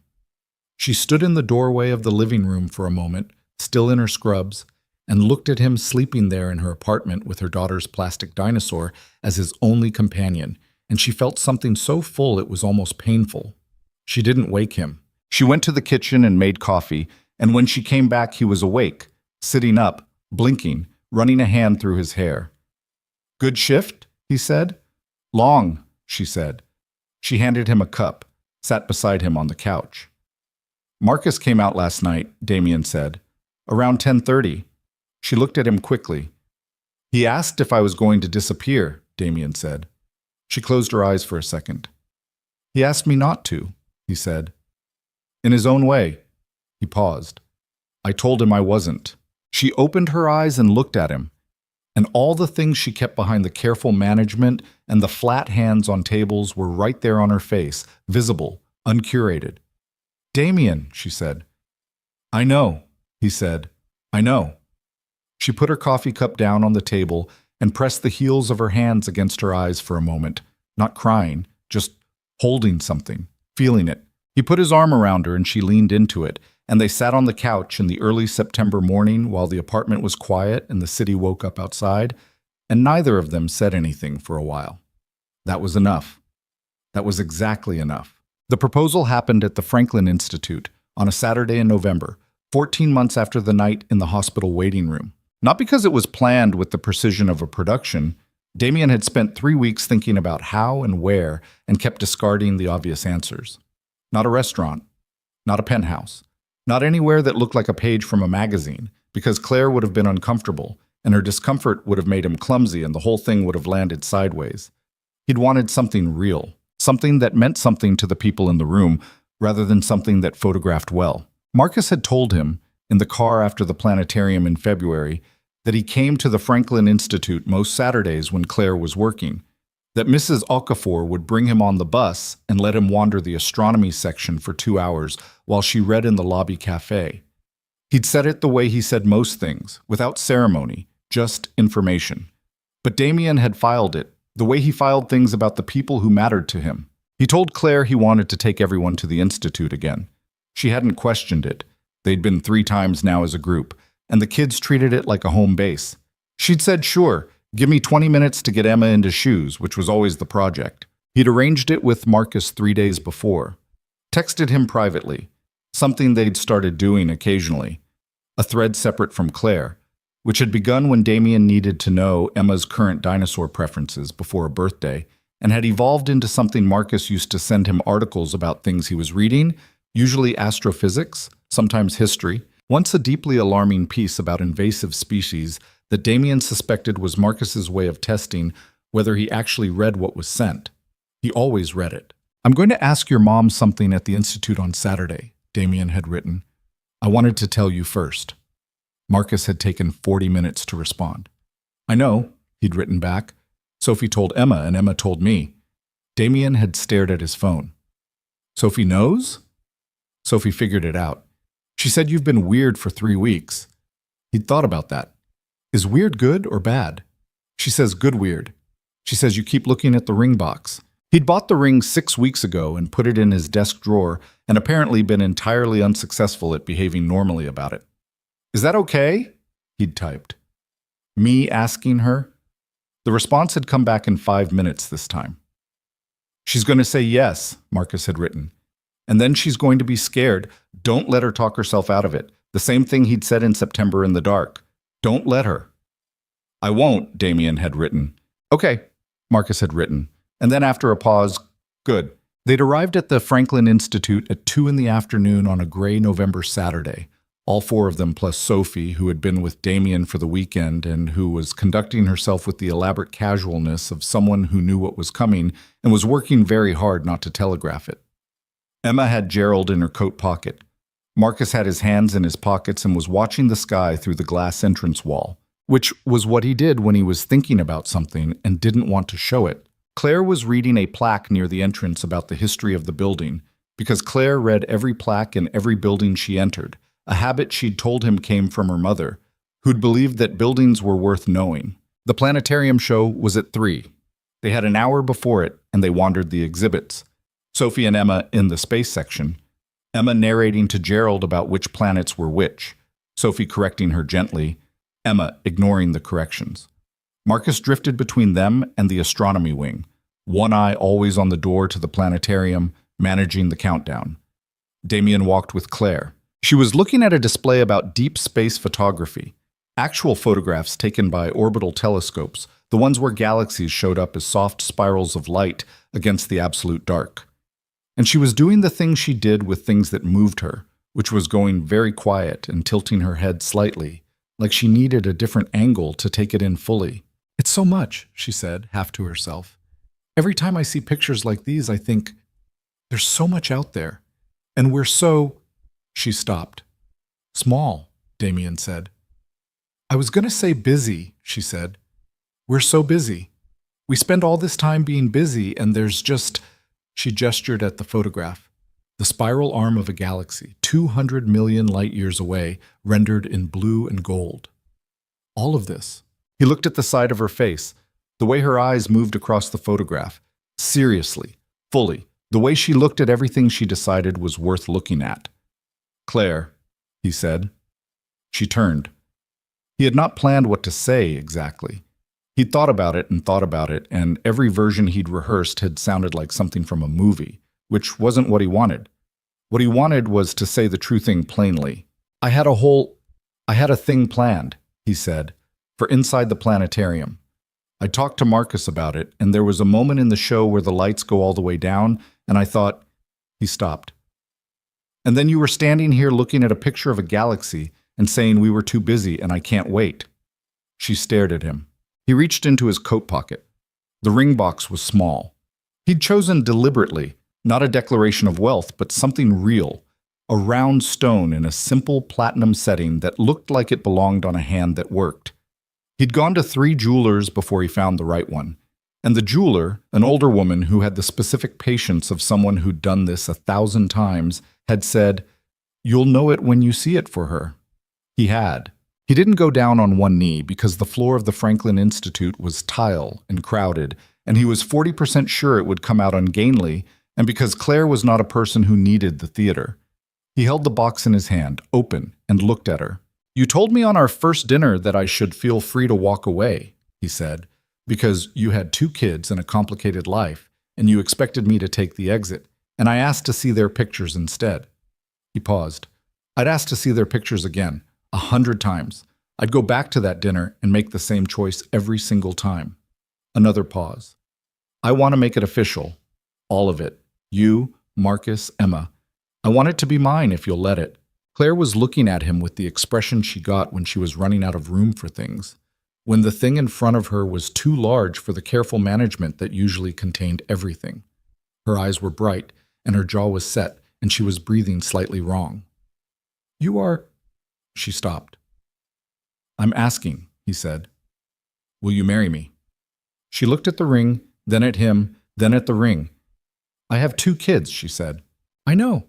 I was there when you mentioned it. multiple times, and a car that's 2 timing chains away from not being a car anymore. The timing chain is fixed, he said. We addressed that. She pressed her lips together. Her eyes were doing something. Marcus knew you were going to do this, she said.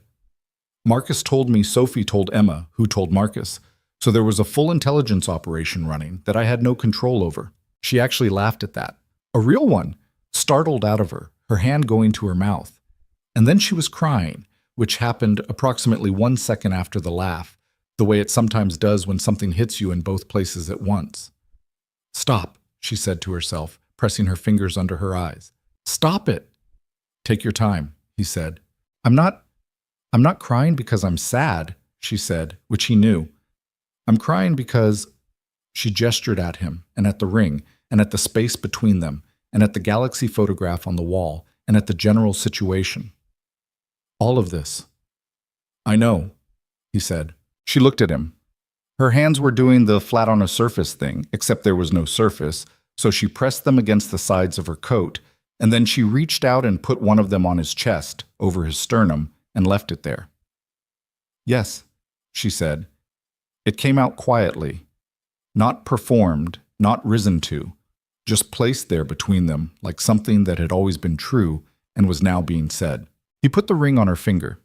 It fit, which he'd arranged through the improbable channel of borrowing one of her rings from her jewelry box 3 weeks ago, measuring it and returning it before she noticed, a operation Marcus had assisted with by keeping Claire occupied with a homework question in the other room, which Damien had only learned about afterward. I had help, he said. She was looking at the ring on her hand with the expression of someone who is doing the inventory of their own life and finding something they hadn't expected. I know you did, she said. 40 feet away, behind a display about the asteroid belt, Sophie and Marcus and Emma were watching with the specific intensity of people who have been told to look casual and are failing completely. Emma was holding Gerald up so he could see. Marcus had his arms crossed and his expression even, but his eyes were bright. Sophie had both hands over her mouth. Claire saw them. She waved at them. Sophie made a sound that was somewhere between a gasp and a laugh and took off running toward them, because Sophie at 8 years old was incapable of handling large emotions at a walking pace. Emma took off after Sophie, which was Emma's general approach to Sophie's movements. Marcus walked. He came to where they were standing, looked at the ring, looked at Damien, looked at his mother. I told you, he said to Damien. You did, Damien said. Marcus looked at his mother for a long moment. Then he stepped forward and hugged her. The specific, slightly stiff way Marcus hugged, arms tight and brief and completely genuine. And Claire held him with one hand and pressed her face against his hair for a second. You okay? She asked him quietly. Yeah, he said, into her shoulder. I'm good. Emma hit them from the side like a small missile. And then Sophie arrived, and there was a tangle of people in front of a deep space photograph, and Damien stood back from it for 1 second, just one, to see all of it clearly before it moved. Then Sophie grabbed his arm and pulled him in. The months between the proposal and the wedding were not uncomplicated because nothing about the lives involved was uncomplicated. And anyone who thought that love resolved the practical and emotional arithmetic of 2 families being built into one had clearly never tried it. Claire's relationship with the idea of the wedding was fraught from the beginning. Not with Damien, with the concept. With the thing that a wedding meant, which was standing in front of people and saying, this is real, and I believe it will hold when every experience she had was of things she'd believed in failing. She'd had a wedding before. She'd stood in a different kind of room in a white dress with Kevin, and she'd meant every word, and so, she'd believed, had he. And then he'd spent 4 years dismantling it piece by piece, and she'd spent 2 years picking herself back up. And now she was supposed to do the dress, and the room, and the words again. She told Damien this on a Tuesday night in January in the kitchen, hands flat on the table. I want to marry you, she said clearly. I'm not having second thoughts about you. I want you to know that before I say the other thing. Okay, he said. The wedding is making me, She pressed her lips together. Every time we look at venues or talk to caterers or any of it, I feel like I'm building something that could fall down. And I know that's not rational, and I know it's history and not prediction, but my body doesn't know the difference. He looked at her for a long moment. Then let's make it smaller, he said. whatever size it needs to be to feel like ours and not like a performance. Your board members are going to expect— My board members can come to the reception, he said.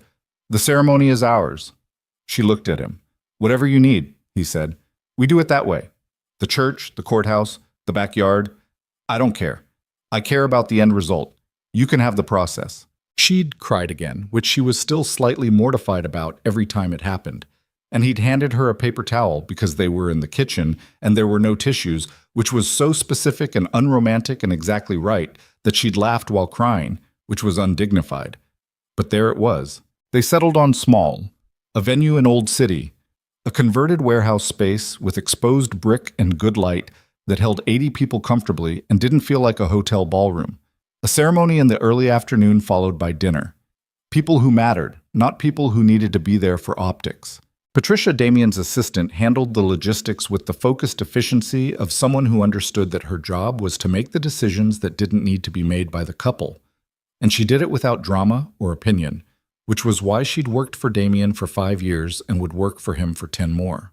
Sophie had appointed herself the flower situation, a title she'd invented herself, which apparently meant she had opinions about what flowers were at the ceremony and where they went, and she exercised this role with the seriousness of a small general.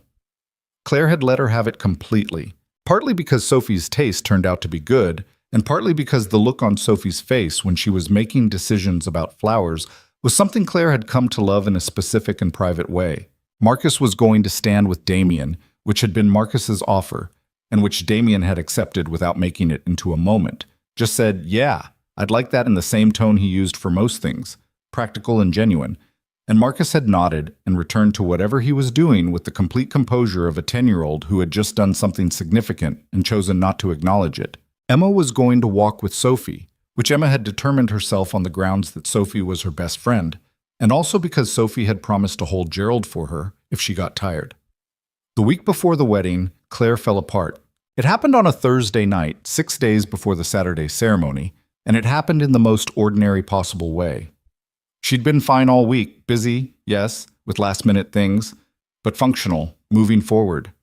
And then she was in the bathroom of the apartment she was still living in with the kids, the apartment that in 3 weeks they'd be moving out of when they moved into Damien's house. And she looked at herself in the mirror and she heard Kevin's voice, not loudly, not dramatically, but clearly, saying what he'd said in the end, that she was exhausting, that she wanted too much, that whoever came next would eventually figure that out. She sat down on the bathroom floor because her legs stopped cooperating. She sat there for a while. The tile was cold. The bathroom light was the specific harsh fluorescent of cheap rental apartments, the kind that showed everything. She looked at herself in the mirror from the floor. The angle made her look small, which she supposed was accurate, and she let the old voice run. She was doing this wrong. She was going to wreck it. She always thought things were real until they weren't. She'd believed Kevin too. She'd believed in the wedding dress once before, and look how that had ended. Look where she'd washed up. Bathroom floor, cheap light, all the dignity she'd built by herself standing precarious on 2 years of not asking for help, and still here she was. She sat there until she heard a knock on the bathroom door. "Mom?"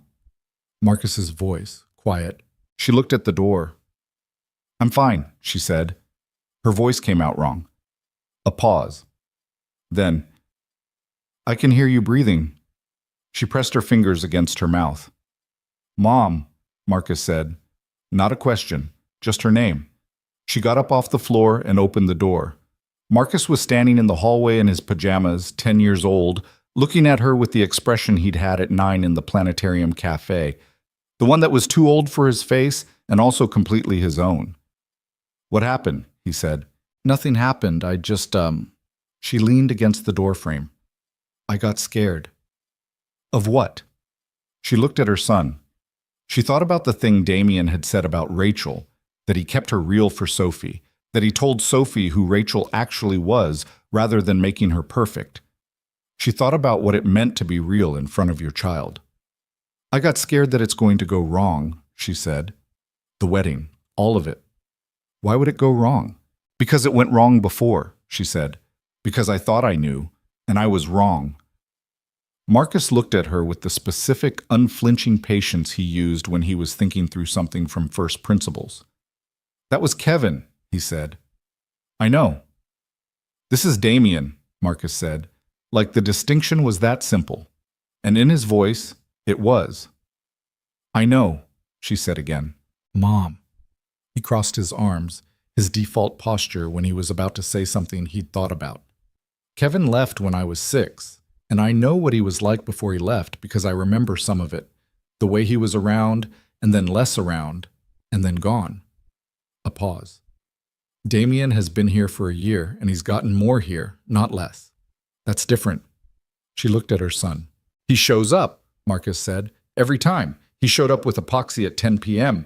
He showed up when your landlord was being a... He stopped himself. When you had the heat problem. He fixed the car. He came to the school play. He paused. He was there when Emma had the ear infection at 2 a.m. and you were at work. He stayed. She pressed her hand against the doorframe.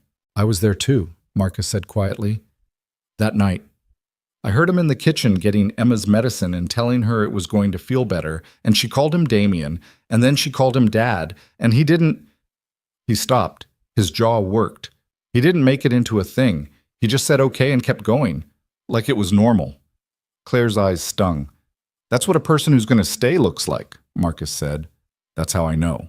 She looked at her 10-year-old son, standing in the hallway in his pajamas, who had watched and calculated and measured for a year with the instruments only a child can use, constant proximity, no agenda, pure observation, and had arrived at this conclusion. Come here, she said. He came and let her hug him properly, both arms, longer than he usually tolerated. He didn't pull away. You're going to be okay, Mom, he said into her shoulder. You're allowed to be happy. She held her son in the hallway outside the bathroom with the cold tile and the bad light, and she cried in the messy, uncoordinated way that happened when you'd been holding something for too long. She called Damien at 11:30, after Marcus was back in bed. He answered on the first ring, which meant he'd been awake. Hey, he said. What's going on? I need you to tell me something true, she said. A pause. What do you need? She sat on the couch in the dark living room, Emma's dinosaur drawings on the wall above the refrigerator visible through the kitchen doorway, the evidence of all of it around her. Tell me it's real, she said. Tell me I'm not... She couldn't finish it. It's real, he said. His voice was steady and unequivocal. It's the most real thing in my life since Sophie was born. She pressed her free hand against her knee. You're not getting it wrong, he said. You're not too much. You're not exhausting. You are the clearest thing I've looked at in 6 years, and I have looked at a lot of things. A pause. Kevin was wrong about you. He was wrong the whole time. She breathed. I'm going to be there Saturday, he said. Marcus and Emma and Sophie are going to be there. And when you walk down that aisle, you're going to see all of us, and it's going to be real. He paused. Okay, she said. Her voice was thick, but it was hers. Claire? Yeah. Go to sleep. You too. She did. The morning of the wedding, she got up at 6 and made coffee and sat at the kitchen table by herself for 20 minutes before anyone else woke up. She sat with both hands around the mug and looked at the dinosaur drawings and the 94 quiz that was still on the refrigerator beside 2 more since then. An 88 that Marcus had been frustrated about, and a 97 that had made him cautiously satisfied, and the photo of the 4 of them at the Franklin Institute that she'd had printed and stuck to the fridge beside the quizzes because it was hers, and she wanted it where she could see it. She looked at the ring on her hand. She was afraid. That was still true. She didn't know how to make it not true, and she'd stopped trying. Fear wasn't the same as wrong. She knew that now in a way she hadn't known it before, that the presence of fear was not evidence of a mistake. Sometimes fear was just what it felt like to want something and have something to lose. Diane arrived at 8 to help with the morning, which meant mostly managing Emma's accessories situation, which Emma had strong opinions about, most of them dinosaur adjacent. Emma had been told she couldn't carry Gerald down the aisle. She had accepted this and found a workaround, which was that Sophie would carry Gerald in her bouquet. Sophie had agreed immediately and without apparent conflict about this modification to her role as flower situation manager. Marcus got dressed in his suit with a focused efficiency that made him look older than 10, and then stood in the kitchen looking slightly stiff until Claire told him to go sit down and read something, and the stiffness left him entirely. The venue was 30 minutes away. Diane drove because Claire's hands weren't fully steady, a fact she acknowledged to Diane and to no one else. In the back of the car, Emma fell asleep against Marcus's shoulder almost immediately, which was Emma's response to formal events and also to most events. Marcus led her, which was Marcus's response to Emma. The venue was already set up when they arrived. The flowers Sophie had selected arranged along the aisle in a way that was simple and good, the light coming through the industrial windows at the angle that made the exposed brick warm. Patricia had done everything correctly, as Patricia did, and had left a small note on the table in the bridal room that said only, "Everything is ready," which was all Claire needed to know. She was fine through the hair and the makeup, and Diane's running commentary on both, fine through Emma insisting on wearing her dinosaur beret, which they'd agreed to, fine through Marcus adjusting his tie 3 times in the mirror with a precision that was entirely his own. Then she was in the bathroom. Not the fall-apart kind of being in the bathroom. Just standing there in the dress, looking at herself. The dress was ivory, not white, not the dress from the first wedding, nothing like it. She'd chosen it herself in a shop on Chestnut Street on a Tuesday in September, alone, which had been the right way to do it. It was plain and well cut, and it fit her exactly as she was, rather than as an idea of who a bride should be. She had the ring on her left hand and earrings that had been her mother's in her own face, looking back at her. The voices started. The old ones, the ones that sounded like Kevin, and also like the worst version of herself, the versions that had taken 2 years to quiet down and never fully went away. "You don't get this.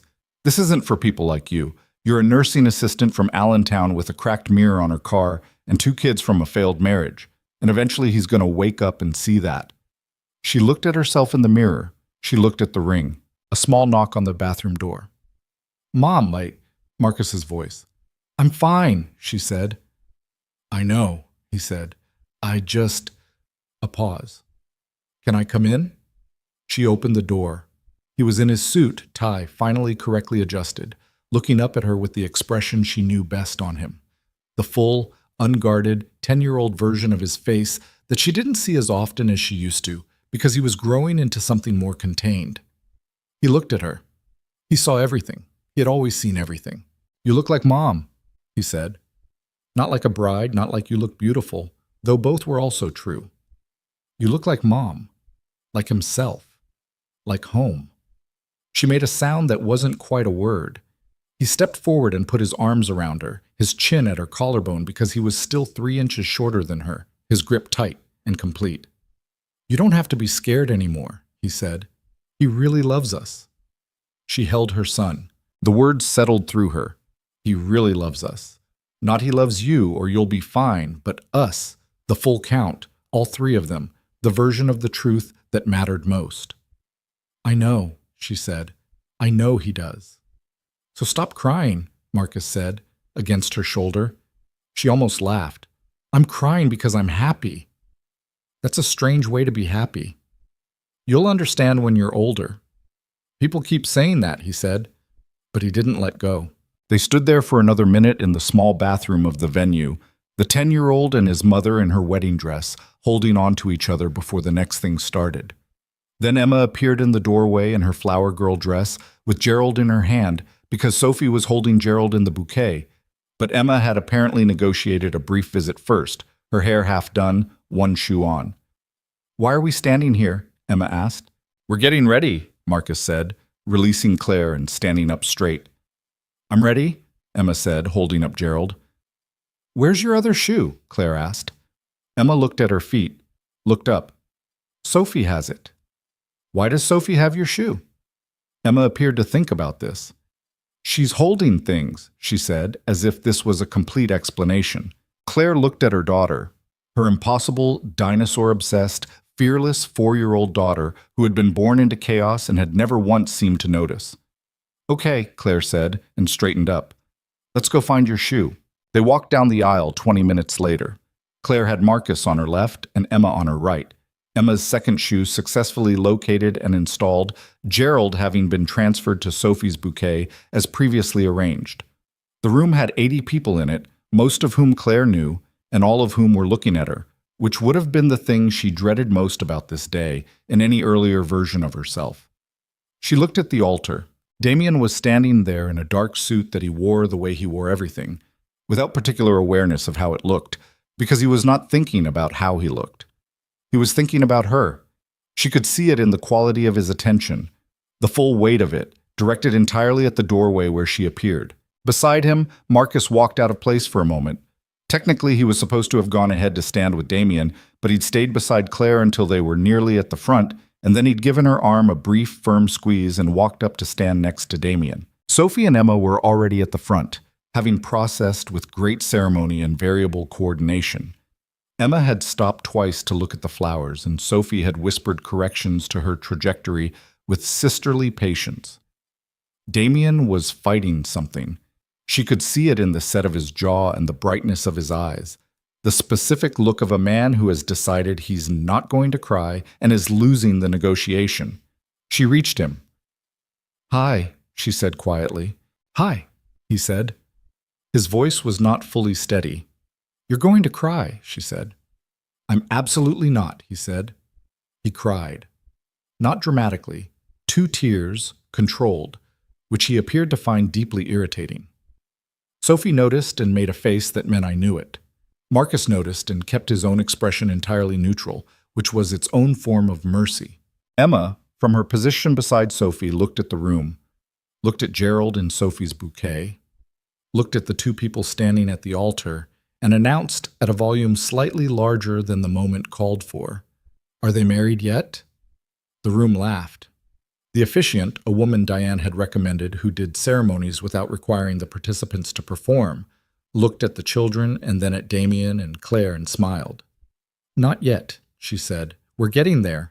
During the vows, which Damien had written himself, and which were plain and specific and true, not poetry, not borrowed cadence, just the things he meant in the words he would actually use, Sophie and Emma sat together in the front row. Somewhere in the middle of it, Emma reached over and took Sophie's hand. Sophie, without looking down, without any acknowledgement that she'd noticed, held on. The whole room saw it. The woman beside Diane quietly handed Diane a tissue without being asked. Damien saw it too from the altar, and the jaw thing failed entirely. Claire saw it and looked at the ceiling for a moment, which did not help. When it was done, when the words were said and the rings exchanged, and the officiant pronounced them, and Damien kissed her in the straightforward and complete way he did most things, the first sound in the room was Emma saying yay with the enthusiasm of a 5-year-old at the conclusion of something she'd been waiting for. And the second sound was the room laughing, and the third sound was everything at once. Sophie and Emma ran toward each other from opposite sides of the aisle. Sophie having stepped away to stand near Margaret, Emma having been sitting beside Diane, and they collided in the middle in a tangle of flower girl dresses and a bouquet that shed half its petals on impact, and Gerald falling to the floor and being immediately retrieved and held aloft like a trophy. Marcus stood beside Damien. He looked at the 2 girls in the aisle. He looked at his mother, who was still standing at the altar with tears drying on her face and her new husband's hand in both of hers. He put his hands in his pockets the way he did when he was satisfied with something and didn't need to say so. Damien looked at him. Marcus met his eyes. And for that one moment, without words, without ceremony, without anyone else noticing, the look passed between them that meant everything had been decided, and the decision was good, and whatever came next, they were going to face it together. The reception ran long because everyone stayed, because that was what happened when people were genuinely happy rather than obligated, and because Emma fell asleep under a table around 9 p.m. and was discovered by Patricia in a nest of flower petals with Gerald in her arms, and the photograph someone took of that became the photograph that ended up in a frame on the mantel of a house that 3 weeks later would hold all 5 of them. Claire danced once with Damien to a song neither of them had selected. It had appeared on the playlist that Sophie had apparently edited at some point without asking, a song that was slower and more deliberate than the surrounding choices, which had the fingerprints of a child who had thought about it. "Did Sophie pick this song?" Claire asked against his shoulder. "Almost certainly," he said. "She's 8. She has opinions. She has very specific opinions," Claire said. They swayed in the middle of the floor, slightly out of step because neither of them was a dancer, which didn't matter. "Are you okay?" he asked. She thought about the bathroom floor in the apartment. about Marcus in the hallway in his pajamas, about the ring and the galaxy photograph, and the 1037 question in the dark. Yes, she said, for the first time in a long time, I'm actually just okay. He held her, and they moved slowly in the middle of the room, off-tempo, imperfect, surrounded by the particular evidence of a life that had not been planned or performed but had been built, piece by piece, from two broken things that had somehow fit together. Outside, the city did what cities do, kept going, indifferent and loud and full. But in here, the floor held, and the people stayed, and the night was something that would be remembered. The first year of the marriage was not what either of them had imagined, which was probably accurate for most first years, and certainly accurate for this one. They moved into Damien's house in December, a 4-bedroom brownstone in Rittenhouse Square that was large and well-maintained and had been, before Claire and the kids arrived, extremely quiet. The quiet had been something Damien had grown accustomed to in the way people grow accustomed to things that aren't good for them. Not comfortable exactly, but familiar enough to mistake for comfort. The first week with all 5 of them under the same roof dismantled the quiet so completely that he sometimes stood in the kitchen at 7 a.m. listening to the noise of it.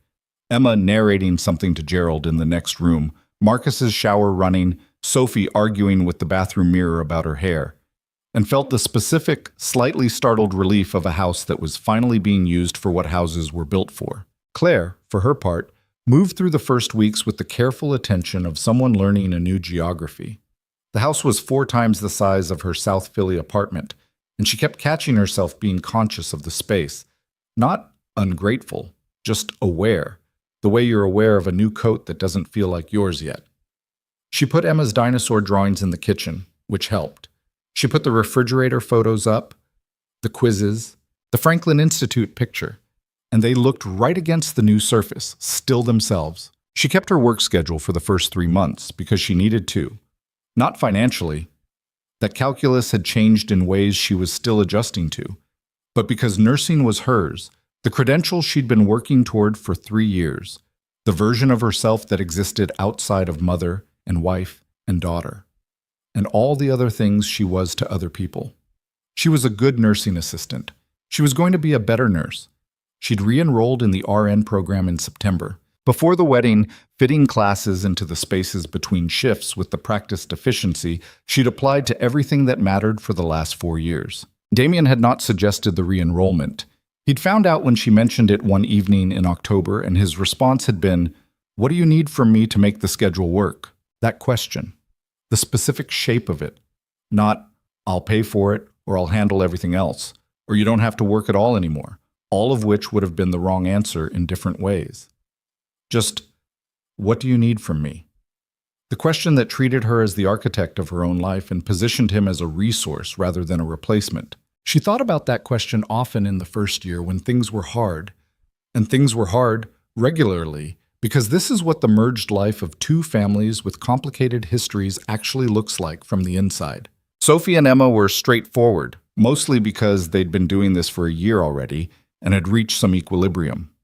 They shared a bathroom on the 2nd floor and had developed a morning routine that involved Sophie organizing Emma's hair, while Emma held a running conference with Gerald about the day's schedule. And this worked, which was more than could be said for most bathroom arrangements. They were not sisters the way sisters who grew up together were sisters. They'd arrived at each other too late for that, and there was still a quality of chosenness in how they treated each other, a slightly deliberate care that actual siblings rarely bother with. But they were real. Whatever they were, it was real. Marcus and Sophie were more complicated because Marcus was 12 in the way that 12-year-olds are.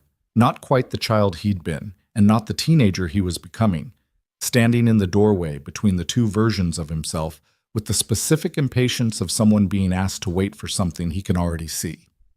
Sophie was 9 and still fully herself in the unselfconscious way of 9, and Marcus sometimes found this exhausting and sometimes found it clarifying, and he was not always graceful about the difference. There was a fight in February, the first real one, not the kids bickering kind, but the kind that required adult involvement, the kind that left something in the air of the house for 3 days afterward.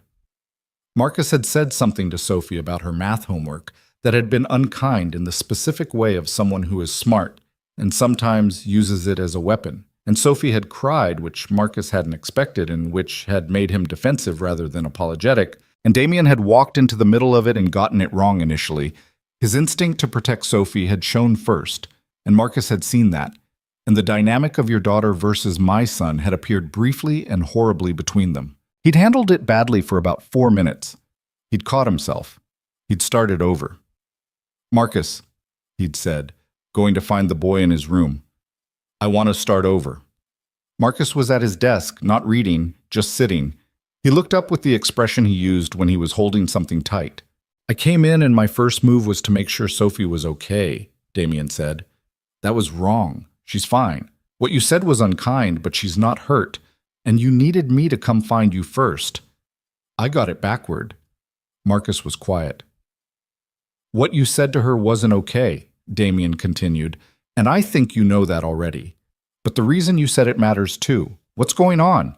The reason, it turned out, was a presentation at school that Marcus had bombed. His first real academic failure.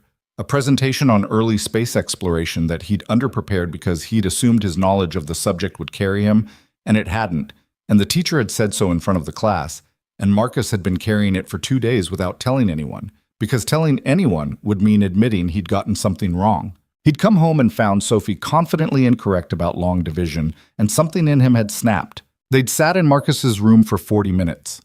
Damien had told him about the Kensington property, the one he'd bought at 23. And the inspection report he'd read wrong. And the afternoon he'd stood in a building he'd just purchased and realized the structural issue that the report had missed, and that he'd missed in the report, and what it had cost him to fix, and what it had cost him to admit he'd been wrong. "Did you tell anyone?" Marcus asked. "My lawyer," Damien said, "because I had to. And my mother." "What did she say?" "She said everybody reads something wrong eventually," Damien said. "The question is whether you let it make you more careful or more afraid." Marcus turned that over. "Those are different?" "More careful means you go back and check things you're sure about. More afraid means you stop trusting your own judgment." A pause. "One of those is useful, and one will cost you more over time than the original mistake." Marcus was quiet for a long moment. "I have to apologize to Sophie," he said, like it was a decision he'd arrived at himself rather than been directed toward. "Yeah," Damien said. "You do." He did. It was brief and slightly stiff in the way Marcus's apologies were, but it was genuine, and Sophie received it with the directness she'd inherited from her father. "Okay, thanks." And the matter was closed in the Sophie sense, which was completely and without residue. The air in the house cleared within a day, but what Damien carried from it, privately, was the reminder that what he was doing here was not managing a blended household with a set of best practices and a good attitude. It was harder than that. It was the ongoing work of being present for people who needed different things at different moments, and getting it wrong sometimes, and starting over, and getting it less wrong the next time. It was not elegant. It was not resolved. It was just continuous, an act of daily recommitment to the thing he'd promised in the Old City venue in November. Claire knew he'd gone to find Marcus. She'd heard them talking through the door, not the words, just the low, steady rhythm of Damien's voice and the shorter responses from Marcus, the particular cadence of a conversation being handled rather than avoided. She'd stood in the hallway for a moment, listening to it, and felt something settle. She thought about Kevin, who had never once gone to find Marcus, who had treated her children as furniture, not unkindly in the early years, but not fully present either, who had looked at Marcus's books and his questions and his particular focused intensity and called it a lot in the way people describe children they don't know how to reach, who had looked at a toddler, Emma, and seen obligation rather than person. She thought about the difference between someone who shows up and someone who shows up for you. The distinction was enormous. She hadn't understood how enormous until she'd seen both. The RN program took her 2 years. She graduated on a Thursday afternoon in May, when Marcus was 14 and Emma was 7 and Sophie was 11, in a ceremony at a conference center in Center City that was small and professional and entirely hers. Damien was there with all 3 kids, seated in the 3rd row. Emma still in her school clothes because there hadn't been time to go home and change. Sophie in the dress she'd chosen herself. Marcus in his good jacket because he'd known in advance and had prepared without being asked. When they called her name, she walked across the stage and received her degree, and she heard, in the middle of the polite, collective applause of a room full of people receiving credentials, Emma's voice, carrying from the third row with the specific volume Emma applied to things she was enthusiastic about. "That's my mom." The woman next to Damien in the third row turned and smiled at Emma. "She's a nurse," Emma explained to the stranger. "And also, she's my mom." Claire heard it from the stage. She pressed her lips together hard, walked back to her seat, and did not fully hold it together, which she'd told herself she would. Afterward, in the lobby, Damien handed her the flowers Sophie had picked. Not roses, because Sophie had learned her mother's preferences, and her mother didn't love roses, so she'd gotten ranunculus in the orange and red range that Claire actually liked, and said R.N. Monroe. "Hayes," she said. R.N. Hayes. He smiled in the way he did when something landed squarely. R.N. Hayes, he said. Marcus stood slightly apart from the group, which was his habit in large rooms, and when Claire reached him, he didn't say anything, just held out his hand for a formal handshake that he'd clearly been planning because it was such a Marcus thing, the mock solemnity of it, the deliberate echo of an adult interaction. And she'd shaken his hand with matching gravity and then pulled him into a hug that he'd allowed for a full 6 seconds, which was long for Marcus. 3 years, he said, against her shoulder. "You did it in 3 years while working." "With help," she said. He didn't argue with that. He'd been part of the help. Homework, the nights he'd managed Emma's dinner when Claire had classes, the times he'd set his alarm for 6 a.m. to make sure Emma got up and dressed on the mornings Claire was working the overnight. He'd been part of the help in ways she'd tried to acknowledge without making him feel burdened by it, the specific balance of a child who has grown up fast and needs to be seen for it without being asked to carry it. She saw him. She always had. Kevin came back in the spring of the following year. Marcus was 15 by then. He didn't call ahead, which was either poor planning or a deliberate strategy to avoid being told not to come.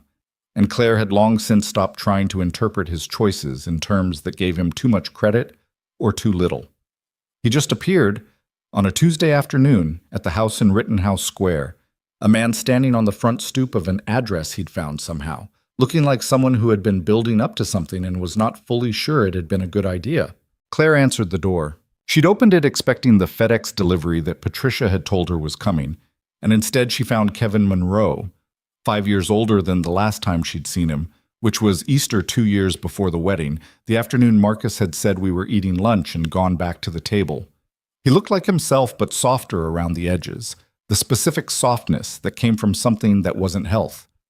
He had a haircut that was too deliberate, the kind men get when they're trying to look like they're doing well. He had his hands in his pockets. She stood in the doorway and looked at him.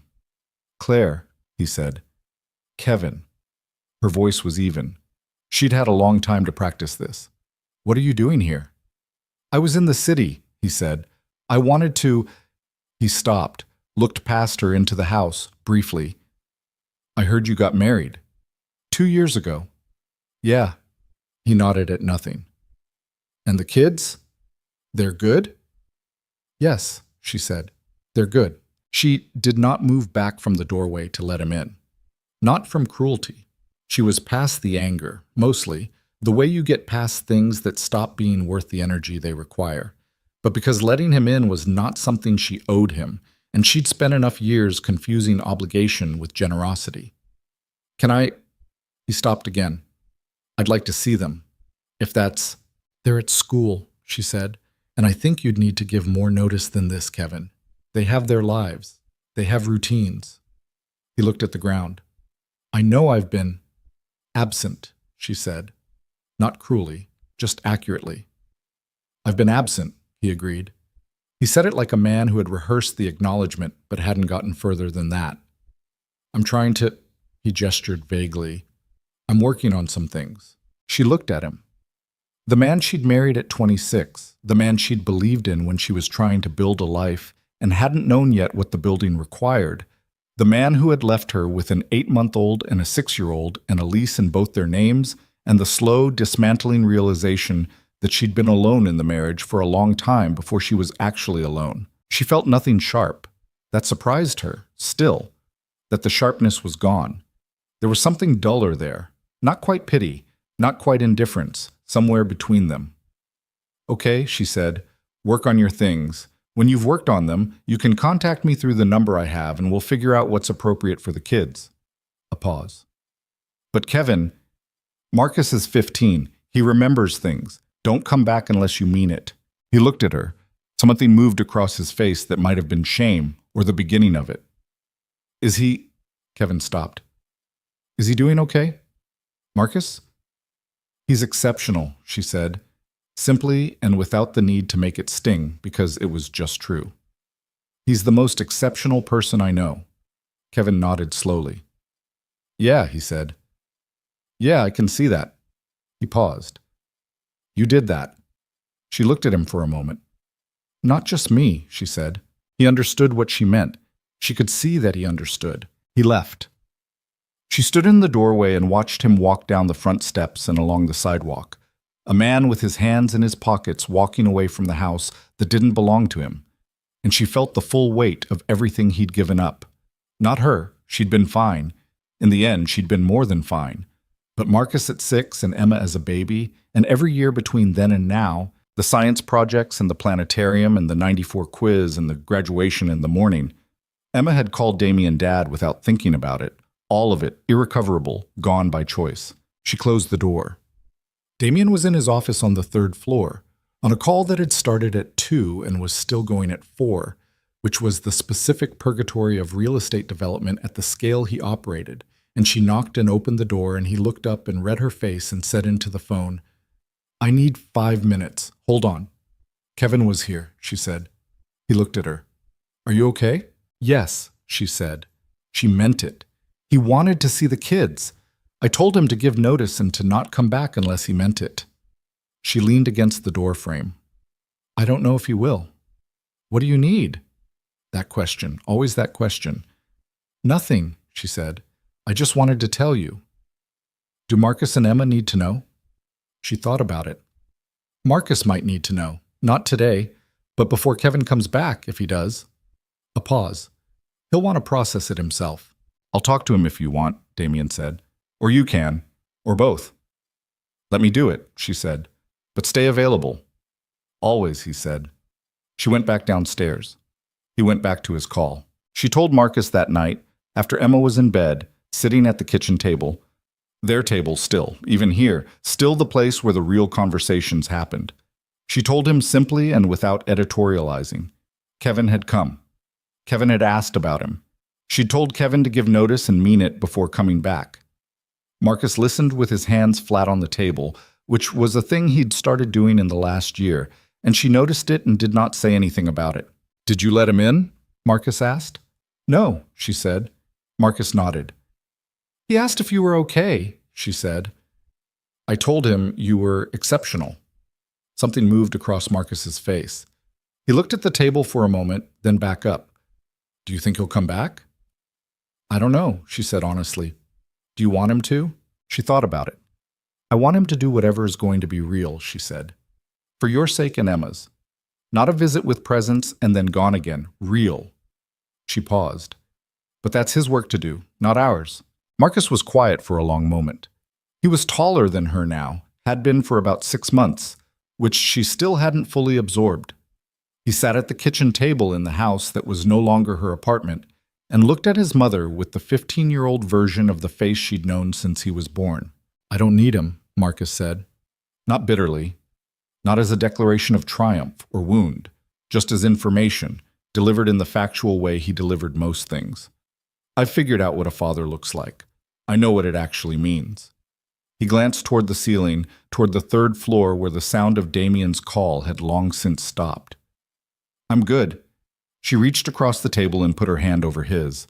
He turned it over and held it for a moment, the way he had when he was small and hadn't started yet on the managed self-containment that adolescence was building in him. Then he let go, picked up his phone, and said, I have homework, and went upstairs. Kevin called twice over the following year. Once she answered, once she didn't. The conversations were short. He was still working on things, he said, still figuring out the logistics, still meaning to. She received this information the way she received most things now, clearly, without attachment to the outcome. without the hope or the bracing that used to accompany anything involving Kevin. The children knew he'd called. Marcus's response was minimal, a nod, a return to whatever he'd been doing.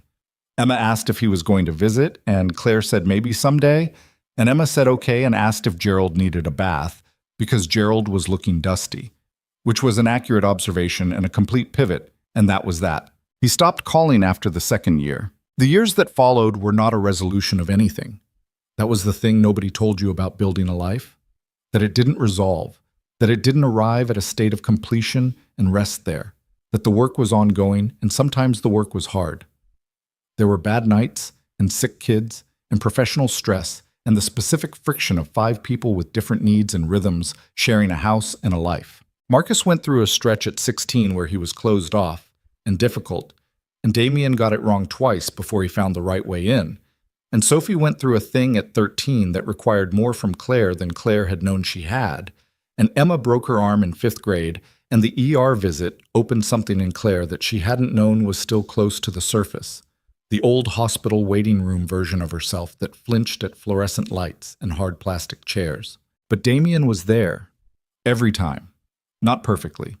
He got things wrong, and said the wrong thing, and sometimes prioritized work in the old way, and caught himself and recalibrated. He was not the version of himself he'd been before Rachel, the one who'd worked 17-hour days and called it building something. He was something different, still driven, still capable of the focus that had built the company from nothing, but with an understanding now of what focus cost when it was aimed at the wrong things. He showed up for school events, not just the big ones, the graduations and the plays and the championships, but the middle ones, the ones that were important specifically to the kid in question and nobody else. Marcus's regional science fair at 14, which he'd won and which had been attended by exactly 11 parents total, and Damien had been one of them. Emma's 2nd grade dinosaur report, which she delivered to her class with an authority that her teacher had described as commanding, and which Damien had sat through wearing a paper dinosaur hat that Emma had made him put on at the door and which he had worn without comment. Sophie's volleyball games in high school, all of them, when he could, and when he couldn't, he had someone record it and he watched that night without being asked. He was, in the language of parenting that nobody uses out loud but everyone understands, present. Not the performative present of someone doing their duty, but the genuine article, the kind that means you know which child is afraid of what, which one processes things alone first, and which one needs the conversation immediately, which one needs to be held, and which one needs to be left alone, and which one needs to be asked the direct question because they will not volunteer the answer. He learned all of it. He kept learning. Claire finished her RN certification and moved into a position at Jefferson that was more aligned with what she wanted. A patient care role in a unit where her experience meant something, where she was good at the thing she was doing rather than just capable of it.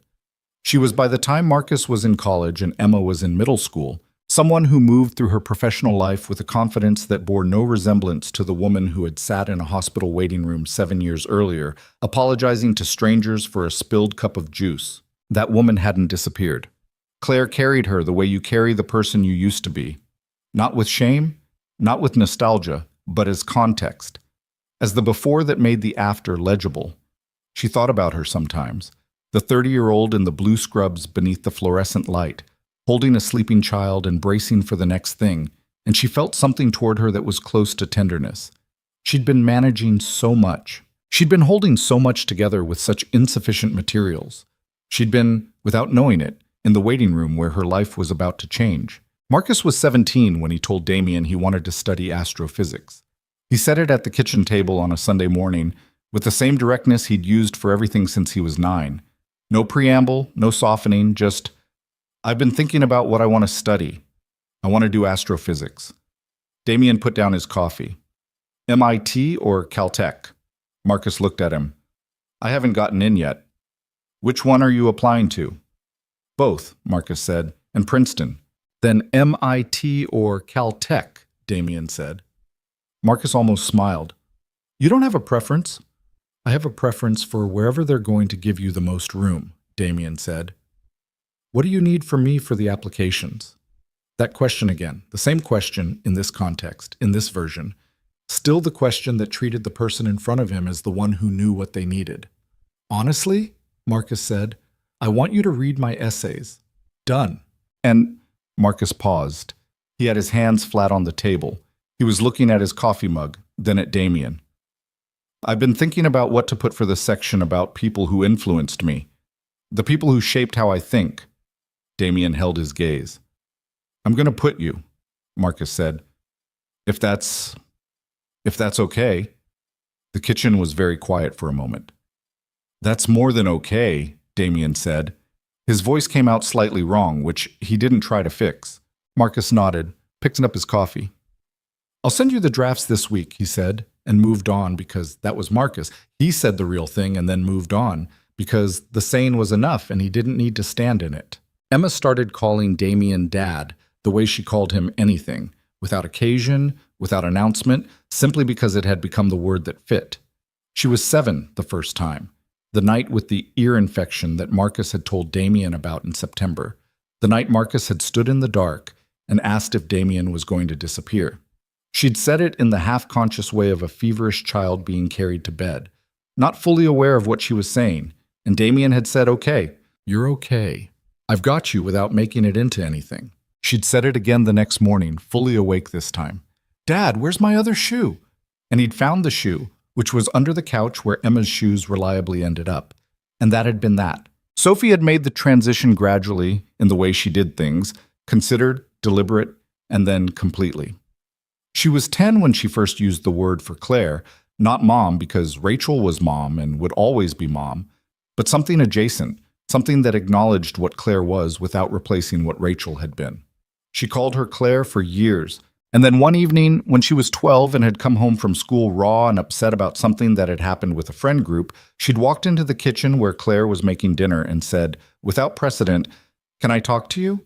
Like, as a person who knows me." "Always," Claire had said. She'd turned off the burner. They'd sat at the table for an hour. Claire had not tried to fix it, had not offered the perspective that made it easier to hold, had not done the thing that well-meaning adults do when they redirect a child's pain toward its silver lining. She'd just listened and asked questions when the questions were useful and sat with Sophie in the messy, unresolved reality of it. After that, Sophie called her Claire, and also sometimes, not always, not as a replacement, but sometimes, something that sounded like it wanted to be something more. And Claire received it each time with the same quiet care, neither making too much of it nor not enough. Rachel was present in the house. This was something Damien had worked at deliberately and Claire had supported without reservation, because she understood, as a woman who had watched her own children carry an absent father, who knew the specific damage of a parent-shaped hole, that what Sophie needed was not for Rachel to be replaced, but for Rachel to remain real.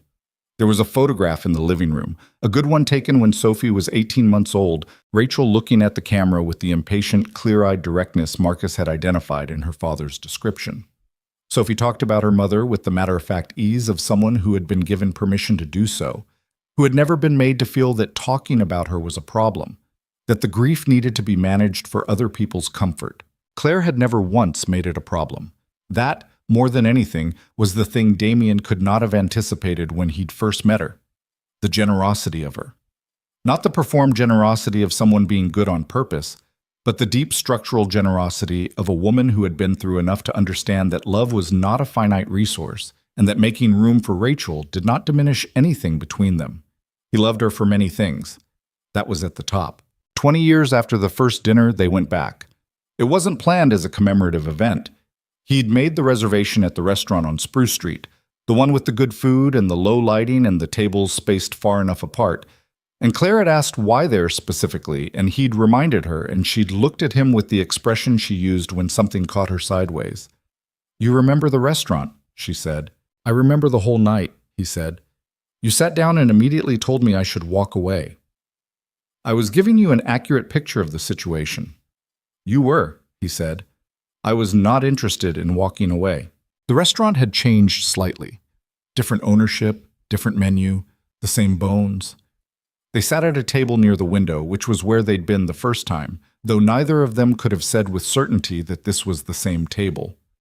The city moved outside on the other side of the glass, November now as it had been then, the lights going early. Marcus was 29 in a PhD program in theoretical physics at Caltech, the Caltech over the MIT, which had surprised nobody who knew him and which he'd chosen because of a specific research program in cosmology that he'd been corresponding with faculty about since he was 18.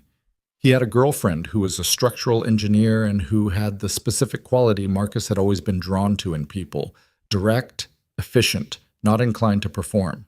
Claire and Damien had met her at Thanksgiving and liked her immediately in the plain, unguarded way you like people who are good for people you love. Emma was 24, in her second year of veterinary school in Philadelphia, which meant she came to dinner every few weeks and still kept Gerald on her bookshelf, a fact she neither acknowledged nor tried to hide.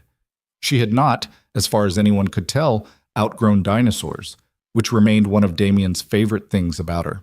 Sophie was 28, in her second year as a landscape architect for a firm that did urban green space design, which was, when Damien thought about it, exactly right. Sophie, who had picked flowers for the wedding with the authority of a small general. Sophie, who had always thought about how spaces should be used, what they should make people feel, how the built environment could be something other than just present. She called Claire every Sunday, a habit she'd started in college and kept without interruption.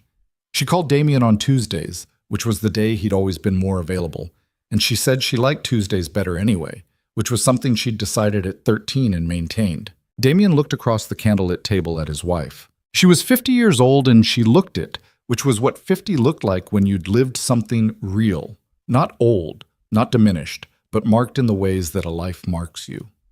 The laugh lines were his favorite thing about her face because they were recent, most of them, earned in the last 10 years. And he knew what each year had contributed. He knew the year of Marcus's college acceptance, and the year Sophie had called Claire something that wanted to be more, and the year Emma had graduated from her undergraduate program and stood on the stage and looked out at all 5 of them in the audience and grinned with the whole of her face. He knew the year Claire's mother had died and the specific texture of that grief, and the year she'd finally let herself believe without the waiting, without the flinch, that this was actually her life. She was looking at the menu she'd already read. He knew she was looking at the menu because she wasn't ready to look at him. And she wasn't ready to look at him because this restaurant and this night and the specific weight of 20 years were sitting on the table between them, and it was a lot to hold while maintaining composure. And Claire, even now, preferred to maintain composure when possible. He waited. She put the menu down. She looked at him across the candlelight, and he looked at her, and all of it was there. The hospital waiting room and the parking lot and the kitchen table and the Saturn ring and the question in the dark and the bathroom floor and the aisle and the years, all the ordinary, irreplaceable years that were the architecture of everything real. "I almost pushed you away," she said. Her voice was quiet and not quite steady. He reached across the table. She put her hand in his. "Every time," she said, "at the dinner and after and at the proposal and at the wedding, I kept looking for the exit because I kept being sure you were going to take it." "I know," he said. "How were you never—" She stopped. "How did you just keep being there?" He thought about the right way to say it. The honest way, not the version that sounded like a line. "Because I was already home," he said. From that night in the waiting room, something in me recognized this. You. That table you 3 were at, with the juice on the floor and Marcus's face, and you apologizing to people who didn't deserve it. He paused. "I didn't know what it was yet, but I didn't want to leave." She looked at him. Her eyes were doing the thing. "Don't," she said to herself. "You can," he said. "I'm fine," she said, which was not true. "Claire, I'm fine." She pressed her free hand under her eye for a second. 20 years and you still—" She stopped, shook her head slightly, the smallest motion. "Still what?" he said. She looked at him with the full, unguarded version of her face, the one that had taken years to show him and now lived closer to the surface, the one that contained all the things she'd been afraid to be seen having. "Still the same," she said. "You're still exactly the same person who got on the floor of a hospital waiting room to clean up orange juice. You never—" She paused. "A lot of people are one person to get you and another person after. You're the same." He turned her hand over in his. "So are you," he said. She looked at the candle, then back at him. "I stopped apologizing," she said. "That changed." "That changed," he agreed. "Everything else is the same."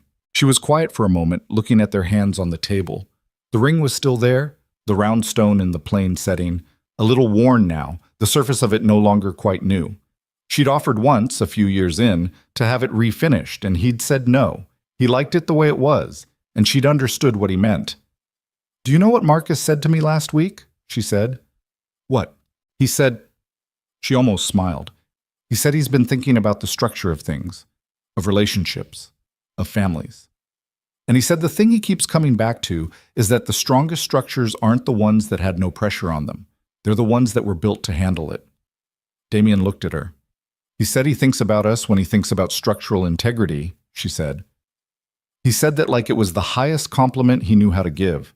"It is," Damien said. "From Marcus. It is." She laughed. That real one. The one she'd let out in the parking lot 14 years ago when he'd asked about Sophie's hand, and Sophie had told him about the narrative she'd constructed around the scar, and which had come out startled and genuine and had landed somewhere in his chest and never fully left. Outside, the city went on. The lights on Spruce Street, the people in their coats moving through the November dark, the whole busy, beautiful, indifferent world. Inside, two people sat at a table that might or might not have been the same table as 20 years before, and held hands across the candlelight, and were quiet in the way that people are quiet when they don't need to fill the space. There were no perfect endings here. Kevin was still out there somewhere, still the absence at the edge of Marcus and Emma's story, a fact that would always be true, and that had long since lost its power to define anything. Rachel was still a photograph in the living room, and a quality in Sophie's jaw, and an impatience in her daughter's eyes, present in the way that people are present when the people who love them do the work of keeping them real. There were still hard nights and wrong words, and things that got carried too long before they were put down. But Damien Hayes had stopped fearing quiet rooms. He'd stopped measuring his life in the distance between himself and the thing he'd lost. He'd started measuring it the way it deserved to be measured, in the people around the table, in the conversations at midnight, in the questions asked and the questions answered, and the small, ordinary moments that accumulated into a life that was, against the odds of all the ways it could have not been this, genuinely good. And Claire Monroe, Claire Hayes, had stopped apologizing for existing, had stopped waiting for the exit to appear, had stopped preparing for the love to reveal its cost. She'd been afraid for a long time that wanting something real was the thing that made you a target.